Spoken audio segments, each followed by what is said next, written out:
This is a very passionate podcast. I'm Mario. Super very passionate people. I'm very passionate. Very, very passionate about it. Very passionate people. She's one of the most passionate people. Or maybe you don't know shit and you want to learn from the best. Very passionate. You ready? I'm ready, Freddie. Hi, everybody. Welcome back to the I Am Very Passionate podcast. I'm Jessica. And I'm Mario. And we got a shit ton of stuff to talk about today. Well, yeah, because we took a week break. Did we? We did. For us, we did. But for people who true. listen, we didn't. So we're switching our format because we tend to talk about more current things than I think we originally realized. Mm-hmm. So we're going to start recording and posting as quickly as possible instead of waiting a week. Exactly, because I feel like what we're posting is a little bit outdated by the time it goes live. Because we're usually recording on like a Wednesday or Thursday and it's out the following week. Mm-hmm. So we're going to try to aim for recording on Sundays soon and then releasing by Friday at the very latest. So give us a little bit of leeway, a little slack, because we're transitioning into new job schedules and my kids go back to school, so and I'm going on vacation. Yeah. So there may be like a late episode next week, and then after that we should be right back on track. We'll figure it out. Yeah, we're good. We're not going anywhere. Exactly. The show's not ending. We're having too much fun. We made it to episode 7. Exactly. Like we're going on forever now. Yeah, the vagina is forever. Hooray. Speaking of vagina, hoorays. I love you so much. Okay, sorry. I have to stop laughing at your transitions. They're so good. Well, I try. Your brain is much quicker than mine. Oh, stop. Yeah. So in our notes, one of our icebreakers we have is vagina hooray because it's been announced that the next 007 is going to be a female. Woohoo! So a lot of people have been calling for either a female or a person of color to be a part of the Bond films as a major role. Just more representation in general on this classic character. Exactly. And make it modern. And so, I mean, James Bond is still going to be in the movie. They're not replacing James Bond, but I'm not certain if it's in the last movie or the beginning of this movie. He's going to have retired, so a woman is going to be taking the title of 007. The last one I watched was the first one with, is it Daniel Craig? Oh, God, I don't know. Oh, yeah, him. He doesn't even like being James Bond either. No, he doesn't. Because he's the chauvinist and he calls it out. So, I mean, I respect it, but I mean, I guess that paycheck is too good to step away. I just don't care for the Bond movie. I like the old ones. I love the old ones. I used to have a huge crush on Pierce Brosnan. Yes. But I didn't know him as James Bond. I knew him as the guy from Mrs. Doubtfire. Yes! Oh my God, me too! A run by fruiting. The way he said her name, Miranda. Oh my God. I was wet when I was 7. Yes, I love it. I'm such a, Anglophile. I love him so much. He's gorge. So gorge. Who's the other one? James Bond? Yeah, I always want to say Richard Gere, but it wasn't him. Oh, Sean Connery. Oh, Sean Connery. I've never understood it. I like his accent. It's his accent for me. But I told you, it's that voice. He has a beautiful voice. But, I don't know if it's just mustaches or what. I've just never found him attractive. But I have also only ever seen him as an older guy. Yeah. And I've never, up until recently. I watched a lot of his older movies when he was younger, so it's very attractive. The only movie I've really seen of his was, that weird one with the giant head. Like Zardoz or something like that. I don't know what it was fucking weird. And he was, in a loincloth for most of the movie, and he has, I'm sorry? a long ponytail. It's weird. What is this? It's a super weird movie. He has a very angular face. Well, I guess what I would consider angular. Here's him young, and I'll post some pictures on the gram. Oh, okay. He was handsome. Definitely handsome. And then with that voice, it's just with the graying, the salt and pepper. You probably have known him from there on. Yeah. And then also he was super antagonistic to, or maybe I don't know if it was necessarily him. It's the representation of him on Saturday Night Live where he's really mean to Alex Trebek. I don't think he really likes being made fun of in any way. I don't know. He seems very serious. Yeah. But I was don't be mean to Alex Trebek. I love him so much. I'm a huge Jeopardy fan. And they just put all of the Jeopardies either on Netflix or Hulu. I can't remember. I know they will. I don't know if it's all of them, but I know on Netflix they do have select episodes of Jeopardy. Daniel's been watching. I have a good fucking time. I love Jeopardy. I have an Amazon Echo Dot, and I unplugged it because it creeped me out because they're recording everything. But every day I will plug it back in to play Jeopardy J6 and then unplug it. When Daniel and I first started dating, when we first moved in together, he would get home from work, I would cook dinner, and we would eat dinner while watching Jeopardy. And we did that for 4 years. Aww. He loves Jeopardy. That's his favorite thing to watch. It's my favorite game show. hands down. I don't like game shows, but I like Jeopardy. I don't feel like Jeopardy's a game show. Well, it is. It's a trivia game show. Yeah, but trivia is different. Yeah, Game show, I think of like Steve Harvey and Drew Carey. I hate The Price is Right. There's no intelligence. I love The Price is Right. I love The Price is Right, and I love Family Feud. But I don't like Steve Harvey as the host of Family Feud. I don't mind it. I don't even mind Drew Carey for Price is Right. I think I like him better. Than Bob Barker? Not better. I like the modern. He's a lot more present. Yeah. And I feel like Bob was phoning it in for the last 32 years. Do you feel like Drew Carey looks weird without the weight? You know how he looks sickly. You know how people lose weight? Their face is a lot narrower. You get used to it, yeah. And then after you get used to it, it's not a big deal. Yeah, I'm used to it at this point. I've never gotten used to it. I grew up watching the Drew Carey show, so I was like, okay. Mimi and her oh my god, Mimi was my favorite. Those blue garage doors, girl. I love them. But there's no one better than Mimi. She was so crazy, but she makes I'm lighting up. I can feel it. I'm gonna find it and watch it. I love. You should be here for Halloween. I should be here for Halloween. But I feel like I have to be Selena. Oh, you were going to be Selena. Yeah. Have you been planning out an outfit? I have the boots and I have the mom jeans. I just need like a white shirt and some fake bangs. How are you going to do the bra? Or are you not going to do the bra? No, I'm doing like her white tied up shirt. Oh, okay. I can't do a bra at work. You can wear it over your shirt. God, I would cause like a sex riot. My boobs are huge. Oh my gosh. There's no way. Walk out the door and be like, you can't go to work like that. Not because he's ever jealous, but because he knows I'll get fired. True. Oh, it's on a Thursday this year, Halloween. So I can do it. Well, no, I can't. I'm off. No. Halloween's my favorite holiday, too. Oh. Yeah. Oh, well. Okay. But anyway, it's really exciting. Hopefully she does a good job. I'm sure she will. Yeah. Apparently she has a very good reputation. Her name is LaShawna Lynch. I'll post her on the gram. Oh, we will. She's very lovely, very beautiful. Is she pretty? She is. I think she's pretty. Really quick. But I'm so sorry. No, you're fine. No, I saw like I'm not used to Google Docs, and so whenever you do something and something's moving, like it's a ghost. Oh, because we're both on our Google Doc right now, so we can. Wait a minute. What? You didn't tell me she was black. Oh yeah, I did. Stop it. She's black. Because I said not in the know. Oh, I know, but I mentioned it when I was talking about how people are wanting a person of color or a woman, and now they're getting both. You were just talking about like, okay, I get it. She black. It's cool. Oh, I'm excited, and not that like I just want to throw like women or people of color in roles. Like she has a lot of credits. From what I can see, she's actually a pretty good actress, so I'm excited about that. I think she'll do a good job. Yeah, I don't want to pander just to like vaginas or skin color. You have to be good at what you do. Right. So speaking of black female representation, whoop, whoop. There has been a huge, disgusting backlash against the casting of Halle Bailey as the Little Mermaid. There are so many 30-something white women, like literally starting like racist Facebook groups about the Little fucking Mermaid. Some of them are on like my friends list and have been deleted. Like because I posted something where basically like what it is, and this goes back to what Mario said last time. Her skin tone has nothing to do with the character. Exactly. Right? And then I had a girl bring out like a picture of Ryan Gosling representing Martin Luther King Jr. And I was like, wait a minute, that's not even remotely the same thing. Let me explain to you why, right? This is all on Facebook. This is why I should just delete my Facebook.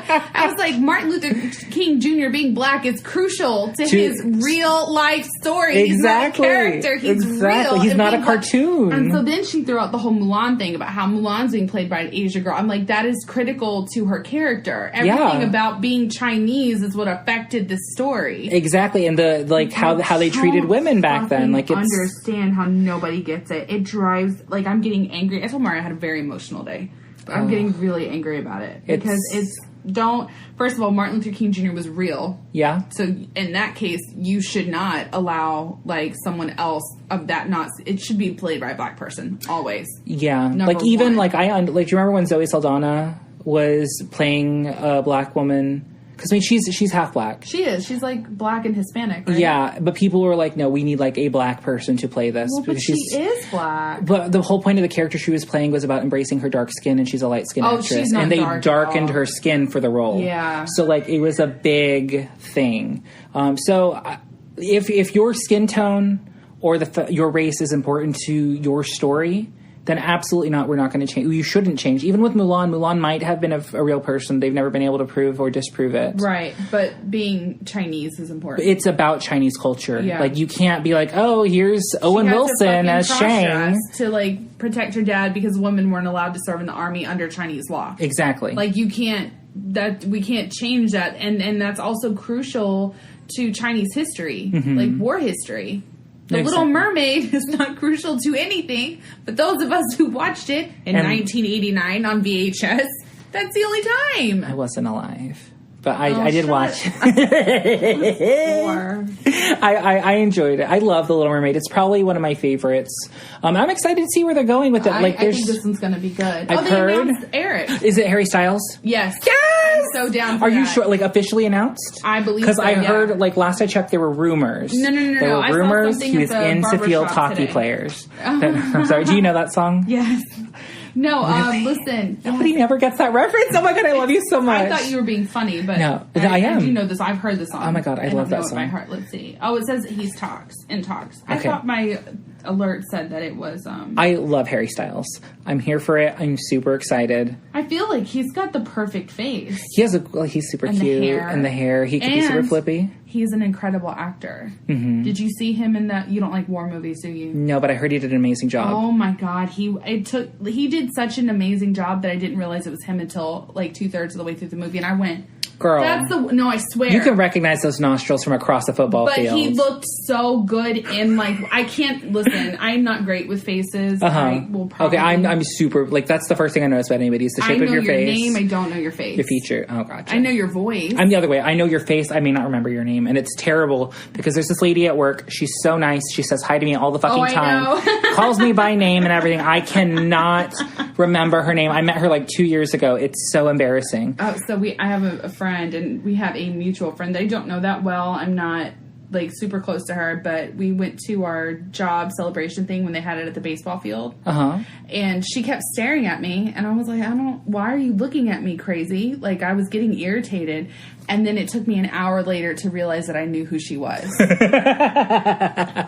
It was so embarrassing. And I told our mutual friend, I was like, she thinks I'm a bitch because I was giving her dirty looks. Like, bitch, why are you staring at me? Do you want to Did you say something? No, I didn't. By the time I realized who it was, she had left, and I felt so bad. I felt really, really terrible, because she's, like, one of those, like, really kind Southern women. And so I know that she probably took offense to it, and I didn't mean it.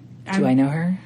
Oh, it's really bad. Anyway, Harry Styles, because he didn't have, like, his open shirt, and he didn't have, like, his, boy band hair, he was in Dunkirk. Dunkirk is an incredible movie. There's almost no talking. Really? It's basically a silent film except for the war sounds. It's very... I don't know if I can handle that. Oh, it's so good, though. And I understand why you think you can handle it, and you're probably right. But he was so good in that I swear I didn't realize who it was. Wow. I did not recognize him. And then also I've heard Melissa McCarthy is still in talks, and usually that means it's happening. Okay, I'm going to take back what I said, though, because apparently Melissa McCarthy can sing. Well, yeah, which is, like, how nice for her, but I want a drag queen or Lizzo. I want Lizzo. Like, the more I watch it, the more I just love it. I've been rewatching her, like, Instagram audition. Her Twitter Lizzo? Audition, yeah. I want to see her so bad live. And, like, the closest thing she's going to be in, other than that music festival in Atlanta. One music fest.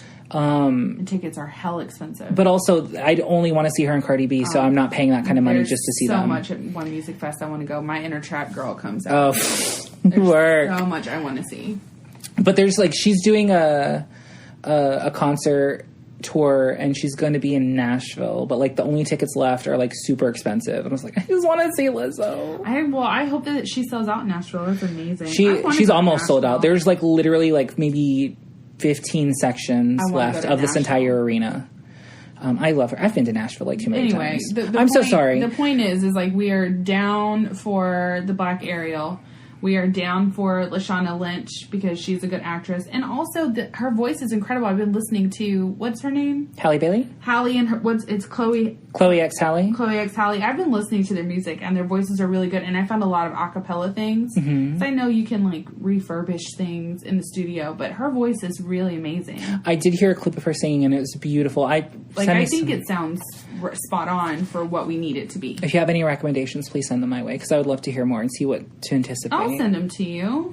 But I don't know. I hope when she comes out and proves she deserves this role, people will get over it, because it's really not fair to her. Like, this is a dream. One of my very best friends, Janie, has always wanted to be the Little Mermaid. And she's a black girl. And The Little Mermaid has always been her favorite. She's always talked about, she's had the red hair before, like, always repping the Little Mermaid. Like, her daughter, who's like 2 now, she's Little Mermaid for Halloween. Like, she loves Little Mermaid. And when this happened, she broke down crying. She was so excited. This representation means the world to her. Because, like we said last time, we only had Tiana was the first major black representation there still is as a main character.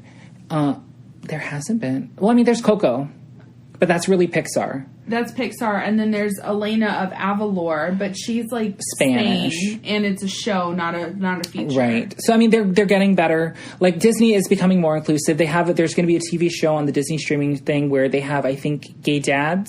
It's like 2 gay dads. Yeah, you were telling me. And then also there's like a gay boy on Andy Mack, and he has a little boyfriend, and it's super cute. Like, I watched like the little video on YouTube about their little relationship. That they haven't done anything yet, and I'm sure they're going to wait till the last episode to let them kiss, because that's when all the parents are going to be upset. It's like, well, the show's over now. So that's what they did last time with Good for them. They did like lesbian moms on the very last season of a show, because they knew, well, it's the last time, so people are good, going because they're playing that. Now, the only thing I don't like the way that they're playing is, I haven't seen it. Mario hasn't seen it. Nobody's seen it. It's not out yet. Lion King? Yeah, it's just the reviewers have been doing reviews. Oh, seriously? Oh, girl, I thought this was like the people were... When does it start? It starts on Friday. Oh, this Friday? So The Lion King... I want to see it, but I'm not going to pay to see it. Is getting terrible reviews online.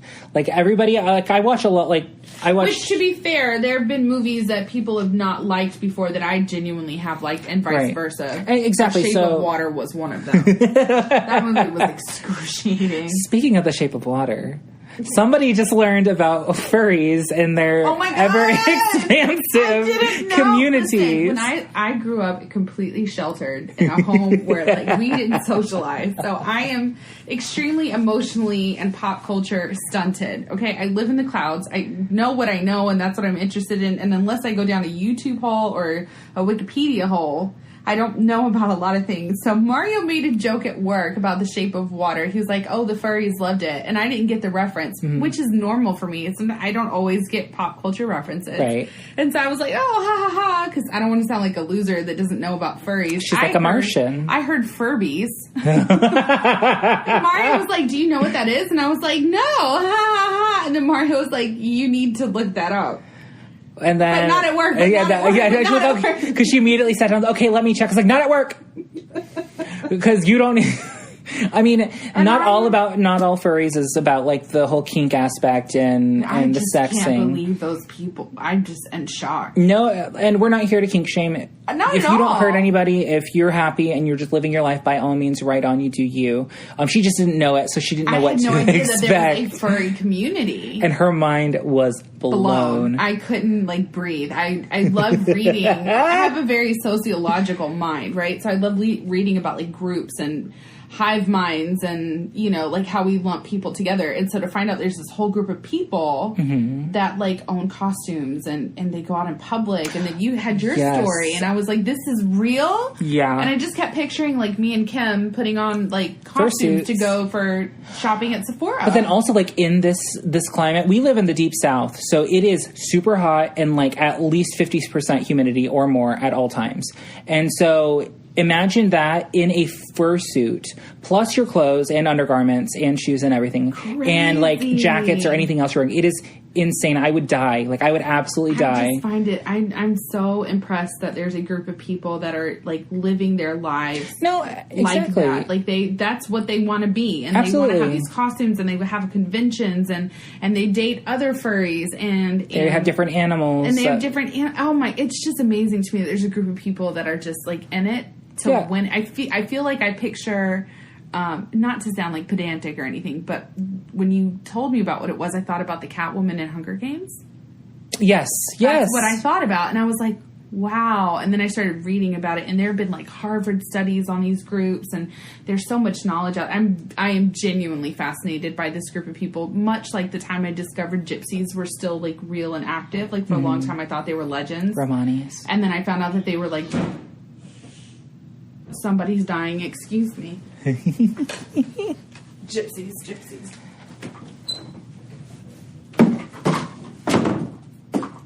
Holy shit, why do you keep doing that to me? Oh my god. Hey baby, hey. Can you keep this quiet? Were you trying to skip me?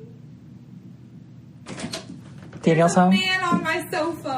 Is it Daniel? And I walked out and instantly got about, what is it about this podcast? I love you, baby. Get the bag. I want to like fight him when I see him. I'm like, ah! Because he's so kind and he walks in quietly and he doesn't want to disturb because he's so supportive of the podcast. Mm-hmm. But then like I get scared as shit. Anyway, back to the furries. What were you saying? When you were talking about the Romanis and you didn't realize. Oh my god, I was pregnant with Madeline. And I came across my big fat gypsy European wedding, and I found out like these people are real. Yeah. And I read about one in like this show was about one in Ireland, and I was immediately fascinated. And that's why in my phone to this day, so that was like 6 years ago. You see where it says King Daniel? Because she, in the episode, were like, well, when I get married, he's king. And so I have to call him King Paddy. And she was from Ireland, so she got it because his name was Patrick. And I was like, these people are real. And then I found out about the American ones, and I watched that whole trashy thing, and I was so into that. And it's really unfair to them, because they've been... There's so many racist things against them. I mean trashy in like a good way. I don't mean trashy like I embrace you and your culture. Right. Like Jersey Shore versus like trailer, like the Honey Boo Boo. Like. Yes. Oh my god. I never got on Honey Boo Boo. I just really like the sketty people. Ugh. Muskers. That's what they call cops. Like when I tell you I'm obsessed with gypsies, I'm fucking obsessed with gypsies. them. Is a racial slur. Is it? What yes, am I? Romani. Well, but they called themselves gypsies. I know, on the show. but it's just like the N-word. Oh, well, shit. I'm sorry. If there's any listening, I didn't know. I'm so sorry. I won't say it again. Romanis? Romani. Okay, that's what I will say. But like, I'm fascinated by them. I genuinely am. No, it's their life. I mean, it's awful that they have to feel like they don't have a home in a lot of instances, and they have to be nomadic, and people run them out of town, and it's just like their culture and their lifestyle and how they're raised, and I don't know. I love it. I love people who are genuinely themselves with no apologies. That's my thing. And it's always a shame that people being themselves is what like brings out the xenophobia in people. Right. Like embrace it. Mm-hmm. I'm doing a podcast with a 6-foot Mexican gay man in my bedroom while my husband plays video games up there. We all have a path to walk down. Exactly. And speaking of paths, back to the Circle of Life. Circle.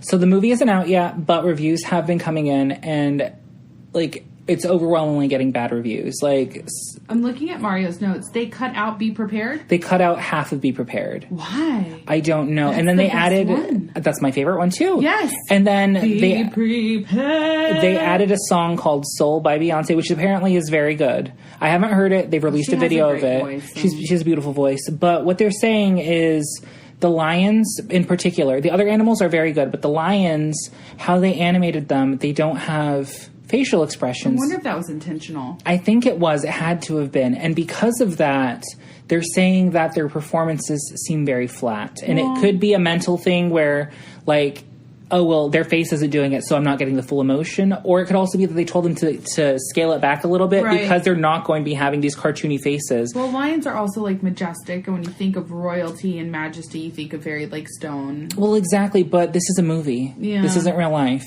And so it's being called a soulless cash grab. Oh. And yes, and I'm hoping, like, I know Mario really likes that phrase because he said it several times and it's in our notes. I'm looking at it. Oh yeah, girl. Like it's how I feel like a lot of these remakes are. They're just saying, oh well, it was successful. Let's do another one. It was successful. Let's do another one. That's what they're doing? They're saying it is a shot for shot remake of the cartoon. But their other remakes haven't been terrible.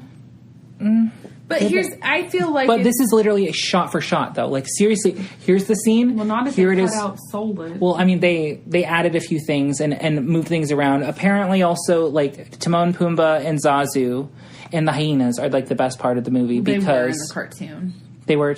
In the cartoon. I mean, I love Zazu. Zazu is the best. Oh, my God, he's so funny. Rafiki, too. I love Rafiki. They didn't really say anything about Rafiki. Oh, no. But apparently, like...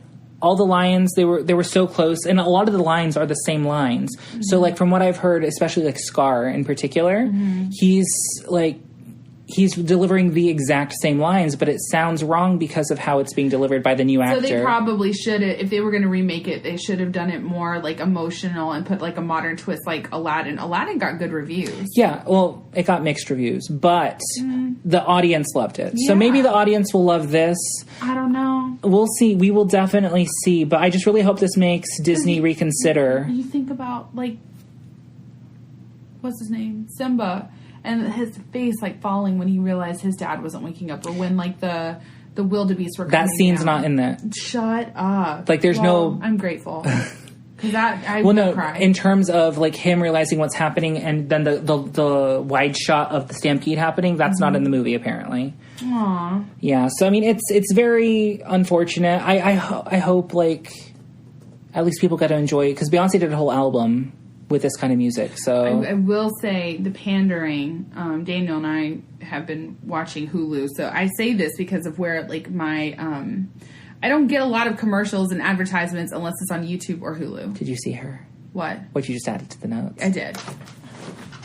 You saw her in person? No. Oh my God! Sorry. I was so excited for you. I'm so sorry. No, I'm so sorry. I wouldn't even act like I saw her. I'm telling you. So the pandering, I'm sorry. Pandora has done a full Lion King collection. Have you seen playlists? This? No. Or Pandora jewelry? The jeweler. So there's necklace, earrings, and charms. Oh, I'm sure. I mean, Disney always has Pandora stuff, though. Yeah, but, like, this was, I don't know. Is it, like, super tribal and, like, yeah. oh... Let me see if I can pull it for you. Awkward. It's really bad. I saw it and I was like, I told Dan, I was like, can you believe this? That is the difficult thing about the commercialization of Disney. Like, when they were doing Coco, they tried to trademark Dia de los Muertos. Like, that is Mexican culture. Disney. They tried to trademark it. So like, Disney has no qualms in trying to claim Disney, it. So gross. I'm not surprised that this is a thing. I'm not surprised like, the at all. charms aren't offensive to me at all. Because one is like a crown, one is a lion. Hold on, my page is pulling up now. But the necklace is super, like, tribal feeling. Like Witch Doctor? Yeah, a little bit. I'm excited to see it. I'm excited to see it. I'm not excited to show you because I saw it and felt like icky. So there's that necklace right there. That's not bad. No, but where's the so there are the... Okay. It's a little bit tribal. You see what I'm saying? That totally is. They totally played on it, and I just thought it was just... We're looking at pictures of bangles with, like, tribal pattern. Yeah, and all... Like the two lions. My page is loading slow, but there's, like, two lions, and I love that, you know? Right there. The two lions, that's cute. The little charms. Pandora, I'm not going to give you my... I feel like when you fuck up like this, you ask me too many times to allow you, I will block you. You don't need to know my location. Anyway, it's icky. I don't know. I don't like it. It feels a little much for me. No, I understand. It's definitely a big part of... I bet they won't do it with Mulan. Oh, you know they will, girl. Are you kidding me? There's going to be fans. Did they do it with Beauty and the Beast? Well, it was French.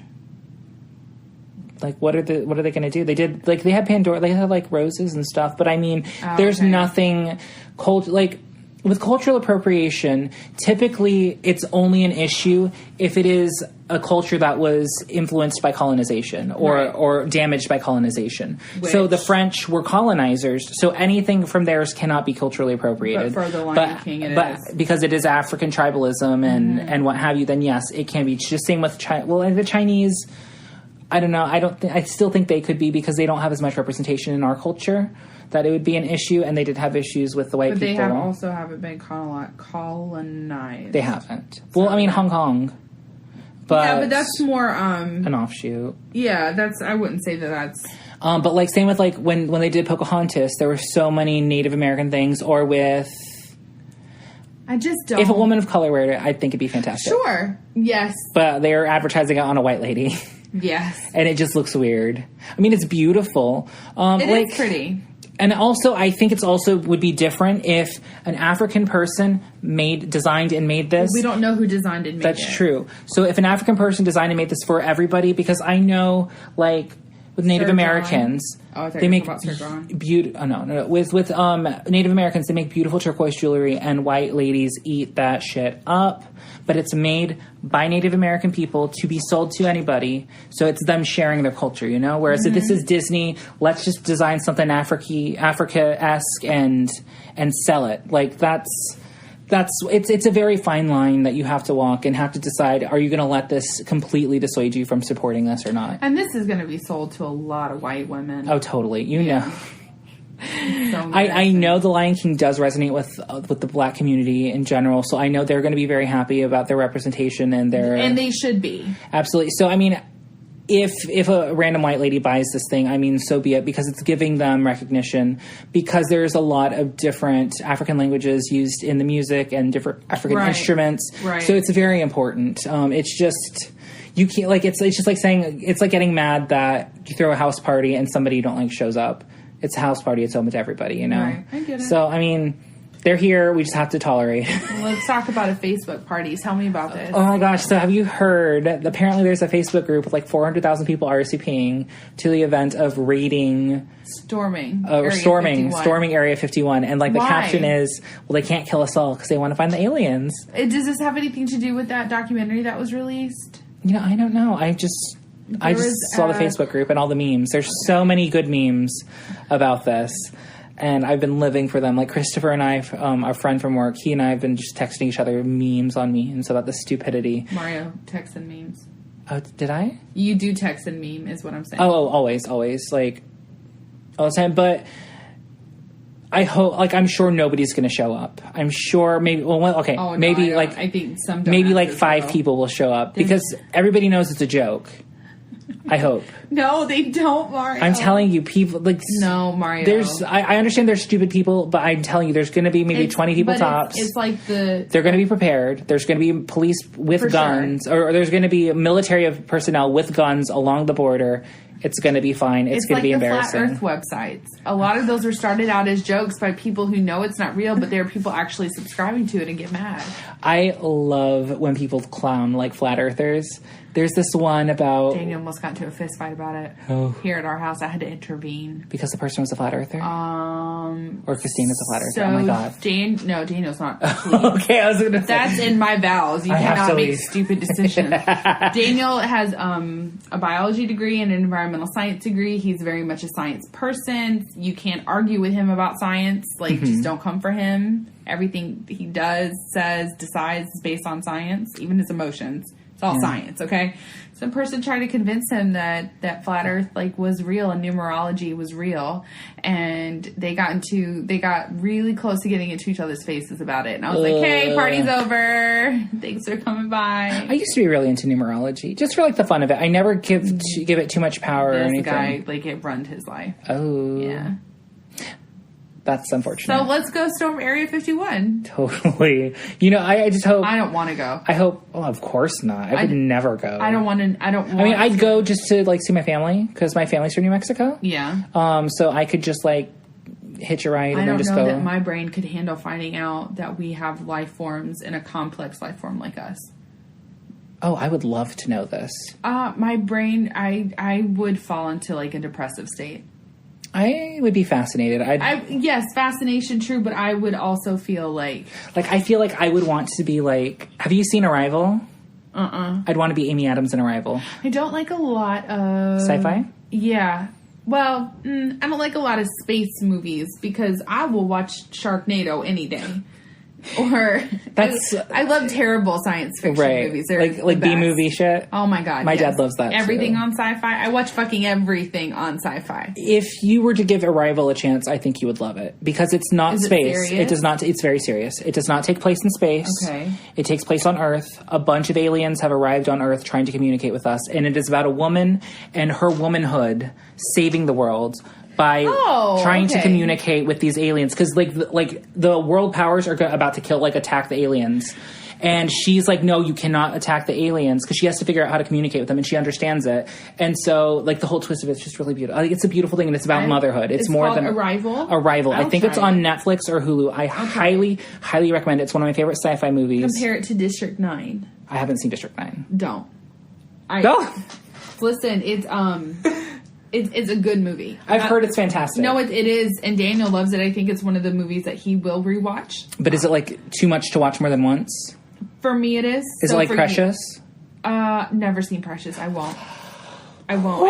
Mario, I can't. I thought that, and I was like, well, let me just watch it. And I regretted it. I have sexual abuse. No, it's a beautiful movie. It's heartbreaking. I can't. She deserved that fucking Oscar. Yeah. But she didn't win it. I don't want oh my God, it. never watched that movie. District 9 is one of those movies that, like, Chris wouldn't watch. It's real fucked up. Oh. Like, the whole thing is obviously it's about apartheid, metaphor. right? It's a metaphor of apartheid. But it's really, really sad. The guy, gets does he have a infected child? by an alien. No, the guy gets infected. Did you ever read Metamorphosis by Kafka? No. Where he, like, slowly turned into a bug, and, like, every day he felt more and more isolated from his family, and, like, eventually he had to succumb to what he was, but it was this terrible depressive journey to get there. Oh my God, no, that sounds awful. That's what District 9 is. It's based off of that, or? No, it's not, but it's that's just very reminiscent? That's what it's it reminded Kafka-esque? me of. Yeah, it is very Kafka-esque. I've never said that, like, and actually meant it. No, but it's, he basically gets infected, and he starts to slowly become an alien. He has to hide it from people because we keep aliens in concentration camps at that time. So it is about apartheid, but it's the sense of an alien and a white man. And it's hard to watch, and it's disgusting, and it's good, but it was hard to get through. It was like Pan's Labyrinth. It was hard to get through. Great, beautiful movie, but I'll never watch it again. Oh, I've been meaning to watch Pan's Labyrinth again. The art is so inspiring to me. No, that's why I want to watch it again, because it is dark and just twisted and beautiful. But that mandrake is so gorgeous. But the shit that happens, the torture and the war and all that, that's heavy. Well, you could fast forward. You know what happens. I could mute it and just watch for beauty. Yeah. I could do that. And the music. Oh my God. It doesn't matter that I know what happens when it comes to, like, torture and war and all that. Like, it doesn't matter. It affects me every time. And District 9 is war, basically. It's if you ever watch it, let me know. But it's a mess. I don't think Chris could get through it. Well, if you ever watch Arrival, let me know. I'll consider it. I think you would love Arrival, because, again, it is about womanhood and the difference between men and women in terms of men are always brash to attack where women think logically, and it's her logic that saves the world.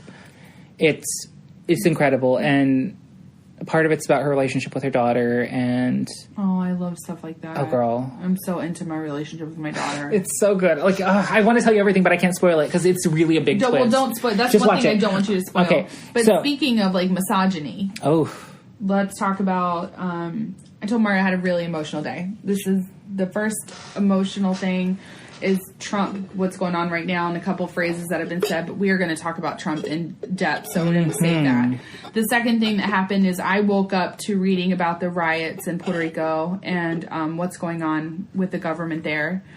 And essentially what has happened is an 800-page document has been released with all racist, homophobic, and misogynistic texts from our upper echelon government, including the governor.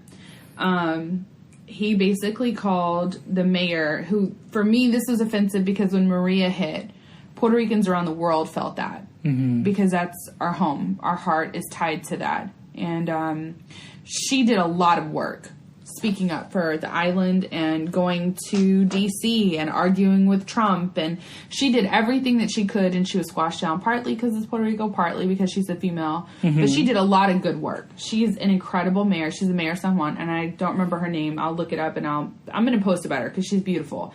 But the governor called her an hija gran puta, which is like the daughter of a whore. Yeah. Or a bitch, whatever. And they also made fun of Ricky Martin. There's a lot of racist and homophobic slurs. And I went to the barbershop with my son this morning, and I go to, it's a Black and Hispanic barbershop. And it was just me.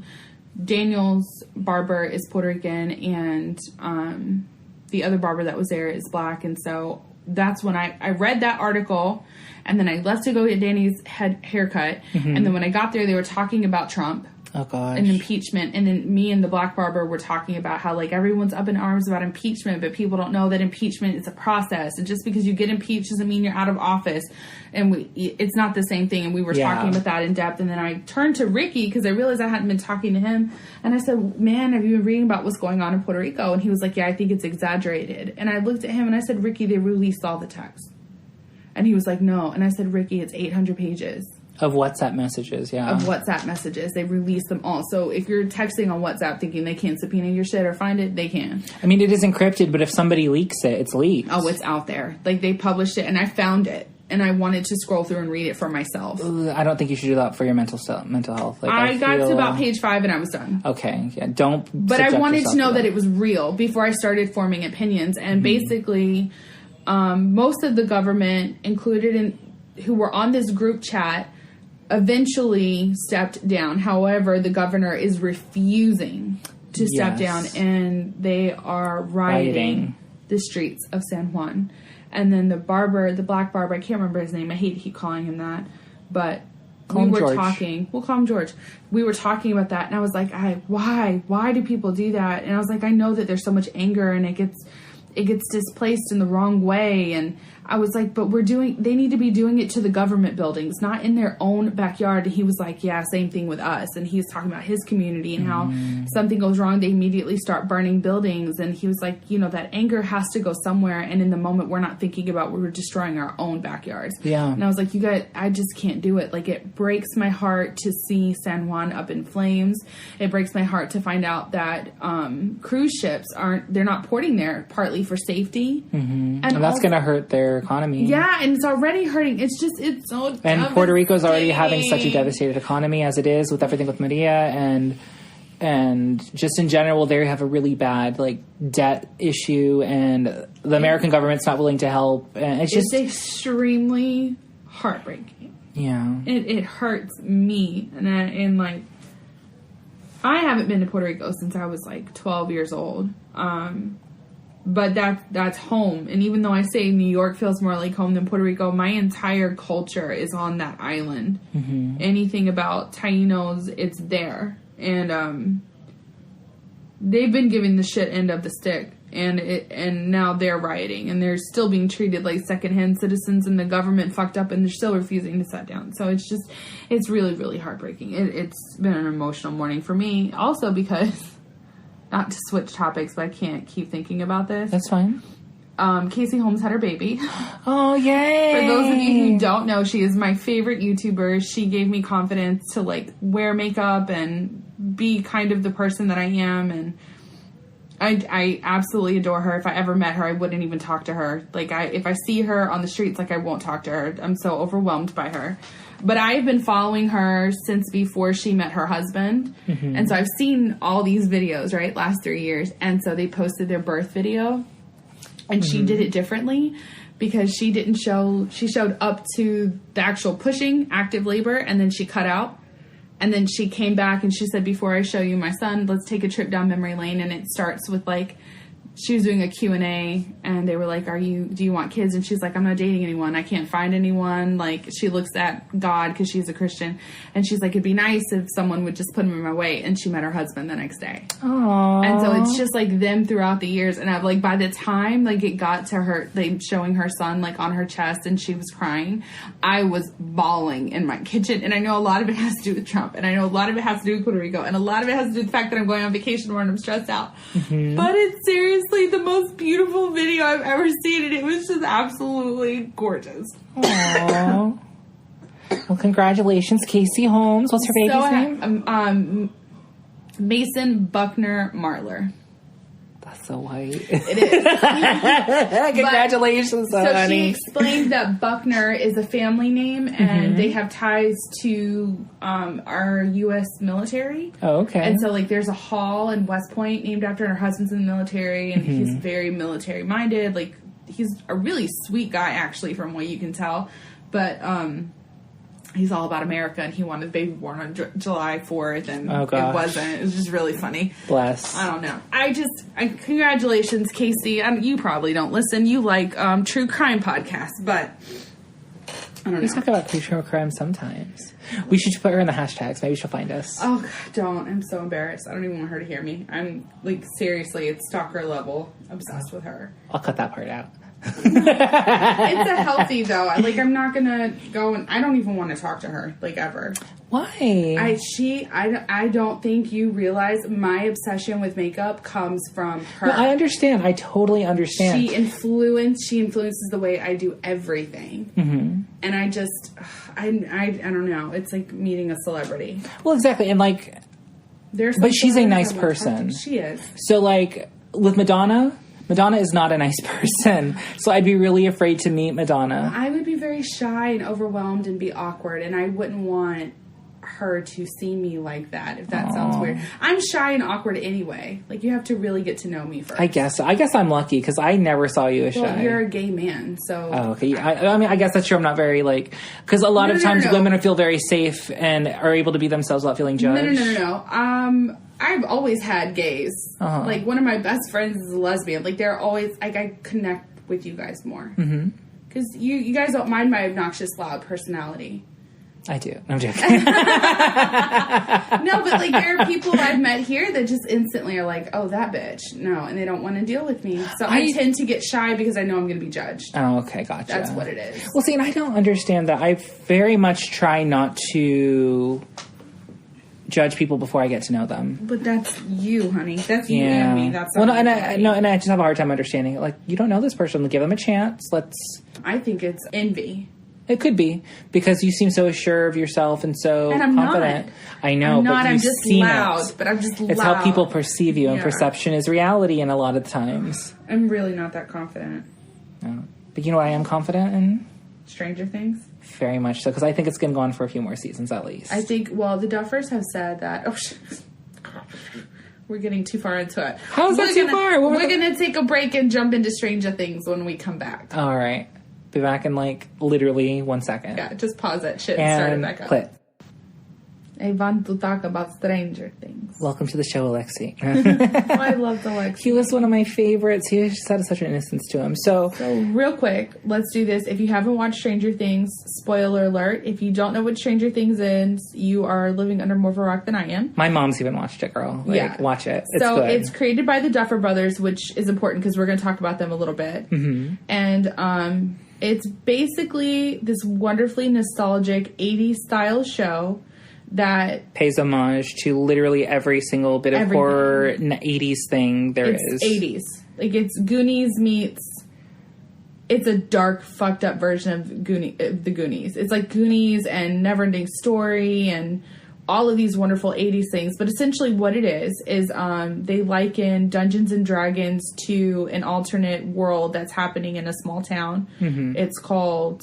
I don't have a great... The Upside Down. Oh, Hawkins, Indiana. Right. Hawkins, Indiana. They refer to it as the Upside Down. There's parallel characters like the Mind Flayer and the Demogorgon and the Demodogs. We are specifically going to be talking about Season 3. Mm-hmm. If you haven't seen it, spoiler alert. Yes, but it's such a good show if you're a nerd, if you're an 80s baby, if you like nostalgic things, if you like incredible acting, a little bit of science fiction, a lot of gore. At least this season. This season was gory. Duffers stepped it up. It's an incredible show, and I don't love a lot of gore, but this was my favorite season. I appreciated it, and it was my favorite season as well. Season. So it's 3, 1, and then 2.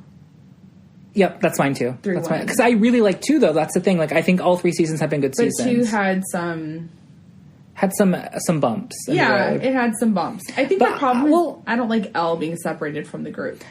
I don't like that either. But I also do think they didn't know what to do with some characters in this season. In season 3? In season 3. Okay, so let's start with that. Because I feel like Jonathan and Nancy, the brother and sisters, they had no growth. They had no growth. Like, really, they didn't. They're boyfriend and girlfriend, but they're brother and sisters to the main characters. Right. Yeah, right. Sorry. We want to be clear about that. No VC Andrew stuff here. Oh, Not yet, at least. Not yet, at least. Maybe season 4. Oh, my God. Stop it. I would hate that. There's a time and place for incest, and this is not it. Game of Thrones, VC Andrews, that's it. But I feel like their characters were just very one note, and they were just used for expositionary purposes. They didn't really develop as characters. No, but their storyline was crucial to the show. But it wasn't necessary, because because other people could have found that information out fine. With Jonathan, or not Jonathan, with Hopper and Joyce, they could have found out all that information. Because Hopper could have been called Miss Driscoll. I guess she could have. Because she could have called the police. Yeah. And then of course Hopper could have told her about it. It's like, oh, this is really weird because they cue things into this after all the shit's happened in season 1 and 2. She's always on it. Okay. That's why with the magnet thing happened. She's immediately. It back. I think Nancy did have some growth. It's just not as much as we wanted. I mean, she's still because she's becoming more comfortable with not being like the typical 80s like subservient woman, right? Like she's encountering like sexism at work and knowing that she is right, and even her boyfriend fights her on it at some point. And she still does have that like rich white girl like view on the world. That is part of it. So it's slowly cracking, growth, but it's definitely not enough. It was compared to the growth that other characters had. Yeah, she's grown a lot since the first season, but she feels like she's plateauing now. Definitely, I just don't like Jonathan. I'm gonna put it out there. I don't really care for him. I think he's a creep. Where was Jonathan in the second season? I just rewatched all of them. He was with Nancy. And they finally hooked up and got together, and Nancy dumped Steve. Yeah, I could live without Jonathan. Or I could live with a Jonathan rewrite. Or just a recast. I don't know. I don't like the actor either. Oh, is that what it is? He creeps me out. He's so creepy. It's his eyes and his nose. He looks like... Nose in my face. You don't see his nose? I don't see his nose in my head. Sorry. Okay. No, but he... It's early onset. He looks evil. Yeah, like there's something about him, and it is the eyes, and then also it's very Voldemort nose. Like he's the kid with the. And then I think it's also his hairline. Yeah, he's the kid in the trench coat and the duffel bag. That's what you see. Exactly. Yeah. He's like a... Oh, no, I'm not going to make that reference. Never mind. No, don't make the reference. I hear you, though. Our brain is connected. Because I think that, too. Jonathan, just like in general, I don't know. People like him. We just don't. Yeah. But overall, this season was very good. I liked that Elle developed as a character. Elle is becoming a teenage girl and is with Mike, but also she's realizing she can't be defined by a relationship. Yep. And although she does love him and care with him and they're together and whatever, she does start to realize, okay, I can have my own friends and do my own things. Yes. And I think that was really cute. And I loved the whole mall sequence with Max. And I love Max. I like Max a lot. Max is a great character. I was very, what is the word when you're not... Apprehensive? I was very apprehensive and defensive of the group when Max came in. Oh, no, I was here for it. Like, when Mike was fighting her being in the group and all that in season 2, I was like, yeah, absolutely. She don't know nothing about us. We went through this terrible trauma. There's no room for other people in the group. Now I completely disagree. I really like Max. Now, I will say this season was a little bit more over the top, which is funny to say because the past 2 seasons literally dealt with an alternate dimension. And creatures, violent creatures. But the one thing I cannot understand... What was over the top for you? How the fuck did Russians build this big facility and a gigantic mall without anybody noticing in the 80s within such a short amount of time? There's absolutely no way this could have happened. The mall thing I think is feasible. Oh, I just hit the phone. It's fine. Okay. It's fine. The mall thing I think is feasible because remember they did like back channel purchasing. Right. Well, they could have got. That's how they got the land. But how they literally had at least. Oh my god! It had to have been at least a mile underneath the ground. Yeah. This huge sprawling facility underneath the city. Though? It's more than a mile because the math that she does. It was I don't remember, but it was insanely deep. There's like to be able to build that to dig that deep and not be good to go unnoticed by the town is unlikely. Okay, so I don't. I watched season 1 with my husband and I watched season 2 with my husband and season 3 was with my husband. I am a person who will rewatch shows. I do too. I've rewatched the show like 4 times. Stranger Things, I have not though, because it's heavy and it's dark. It's wonderful. I'm not complaining, but some things I can't do. But after this season, I had to, right? Yeah. So I rewatched season 1 and 2 in like 4 days. Yep. And if I'm not mistaken, the very first scene of season 1 is in Russia. So I think that this facility has been built underneath the ground over time and they did not know. Are you sure? No, it couldn't be. It could not be because this is the same spot that last lab was. Because that's the same gate that they closed into the end of season 2. But the last lab was being run by the guy who was trying to figure it all out. He was not a Russian. He was an American. Right. It was all-American government involvement. Yeah. So, like... No, they're not at that lab. Yes, they are because it's the same gate. It's the same gate, but that's not the facility. It's not the same facility. Like, they may have built around it. Remember, or destroyed it. because Hopper and what's her name? That's right. They went to the other place. And remember, it wasn't there. I think the Russians were always going to be a part of the storyline. And maybe this was built a long time ago, or over time. I think it's been built over time, and we didn't know about it. Did season 1 start in Russia? It did. Because I went back. I know season 3 started in Russia. Maybe I'm confusing that. What's the first scene of season 3? In Russia. Like, it's snow, and then it goes into the facility. Okay, that's season 3. But I think that was further back in time than you and I realized. That's the episode. Maybe so, and we don't have that context, but they never gave it to us. Yeah, I think it was implied, though. I have questions, but I do too. But anyway, I want this to be a book.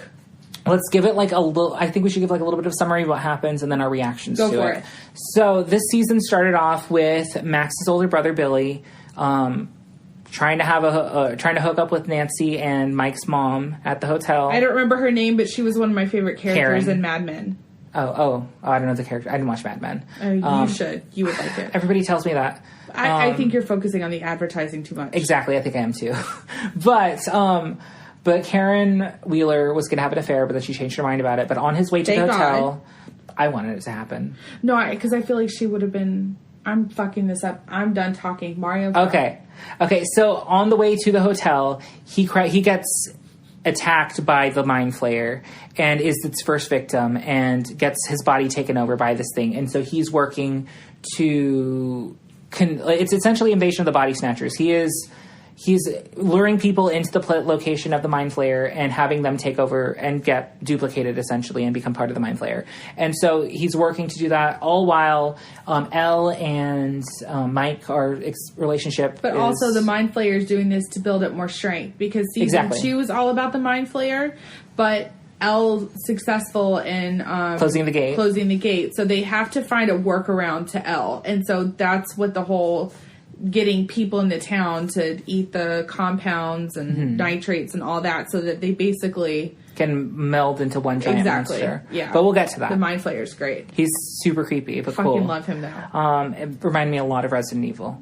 But yes, in the hospital. Yes, I saw your notes, and I was like, yes, that's exactly the vibe that I got. It's the tyrant, like the tyrant from Resident Evil 2, in the video game, not the movie. Right. The tyrant from Resident Evil 2 is chasing you around this facility, and you look like this giant amorphous blob of flesh with like spikes and shit, and it was so reminiscent of that. It was like a modern take on it, and I lived. The Mind Flayer's cool, but he looks like a spider. Exactly. That was his design. It's a little creepy. It's hard for me to swallow. Oh. Definitely. He's gross. He's totally gross. And all the tentacles and, like, ooh. But anyway, so all while this is happening, it opens in Russia, and it shows these two scientists trying to open a gate into the Upside Down, and they fail, and the machine blows up and kills a bunch of people. And so the lead scientist gets killed by this main character, or this side character. I think his name is Grigory. Is it Grigory? I think so. He's like essentially a Russian Terminator. Yeah. But he's not a robot, but he acts like straight up Arnold Schwarzenegger. He looks like Arnold Schwarzenegger in that movie. And so they turn to Alexei, which is the other scientist, and said, you have a year to fix this or else you're dead too. And so... we like Alexei. We love Alexei. I mean, I love Alexei. But, so all that happens, then it cuts to Will. He's the Barb of this season. He really is. He really is. So anyway, Mike and Eleven... their relationship's still budding. They've literally seen each other every single day for the last 6 months. It's driving Hopper crazy. They're making out, being goofy. Like, him singing to her that song. She's like, stop it. It's embarrassing. Stop it. Yeah. It was the cutest fucking thing ever. I loved it. Although I thought he was super disrespectful whispering in front of Elle's dad. What did he whisper? I don't even remember. It doesn't tell you what he whispered. He's just trying to have a serious conversation with him. Like, hey. They have no respect for him. But also... it is disrespectful, but at the same time, I don't think they see Hopper as an adult in the way that he sees his parents as an adult, because Hopper and them have been through shit together, and Hopper cares about them. So he's more like an older brother figure to Mike than he would be like a father figure. Yeah, but... so I think he doesn't take him as seriously as he would an adult. Saying, let my daughter make out with boy on her bed, and he whispers in front of me, I'm going to jail. Bitch is gonna fucking die. But, so he's having growing pains. He's leaning on Joyce to try and... talk to them and say, look, like, I'm happy that you're happy, but you need to have a healthier relationship. You need to be your own person, essentially. I feel like that's what he was trying to do. And all the while, like, things are acting weird, magnets are getting demagnetized, all this shit's happening. Joyce is investigating it, and that's how they did figure out about the Russian facility to a degree. Oh my gosh, what else happened? Dustin came back from camp and he got a girlfriend, and I love Dustin. And Steve and this new character, Robin, who I absolutely love. We are here for Robin. She might be my favorite character of the season. Of this season? Yes, yeah. Of this season, not of all time. Yeah. Elle, I think, is my favorite. Elle is my favorite character. But vaginas. Hooray. But of the season, Robin stole the show for me because we'll get into it, but the queer representation, but also her as a character. She's a good character. She's such a good character. Even if she wasn't a lesbian, she'd be a great character. Definitely. Like I was excited, like, oh my god, they're gonna get together. Yeah, and then she's like, I'm a lesbian. And I'm like, yeah! Mario just like over the top jazz hand on steroids. Oh my god. I can see you crossing your high heel like, yes, bitch. Exactly. I was so excited. But that's also a really good scene. But so there you have 3 parties. You have Robin, Steve, and all this is taking over the course of like 2 days. More than 2 days. No. It's 4th of July. Oh, it is 4th of July. You're right. It is literally 2 days. It's the day before, and then the 4th of July. And then 2 weeks later. Yep. So you have 3 main parties. You have Joyce and Hopper and their group. They're investigating, trying to put everything together. They're investigating everything that's happening. Dustin, Steve, and Robin intercept a Russian code to help figure out essentially how to figure out how to get into this Russian facility, which is built underneath this new mall that just opened. Mm-hmm. And then we have the rest of the kids realizing, trying to figure out how the mind exactly players what's back. going on. And then you also have Billy doing his nefarious actions. Yeah. So as the season goes on, I hate Billy. I actually liked Billy in this season. No, I hate Billy.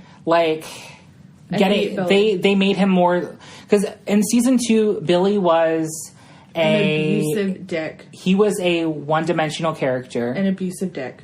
Who was the epitome of evil, awful, terrible. He's the worst. And then they gave him dimension to kind of explain why he's the way he is. And I'm not saying it justifies it, but I understand it. And he is a flawed character, and I appreciate flawed characters. Yeah. So it made me really like him. I felt for him. It's so sad what happened to him with his mom and everything. I liked him at the end.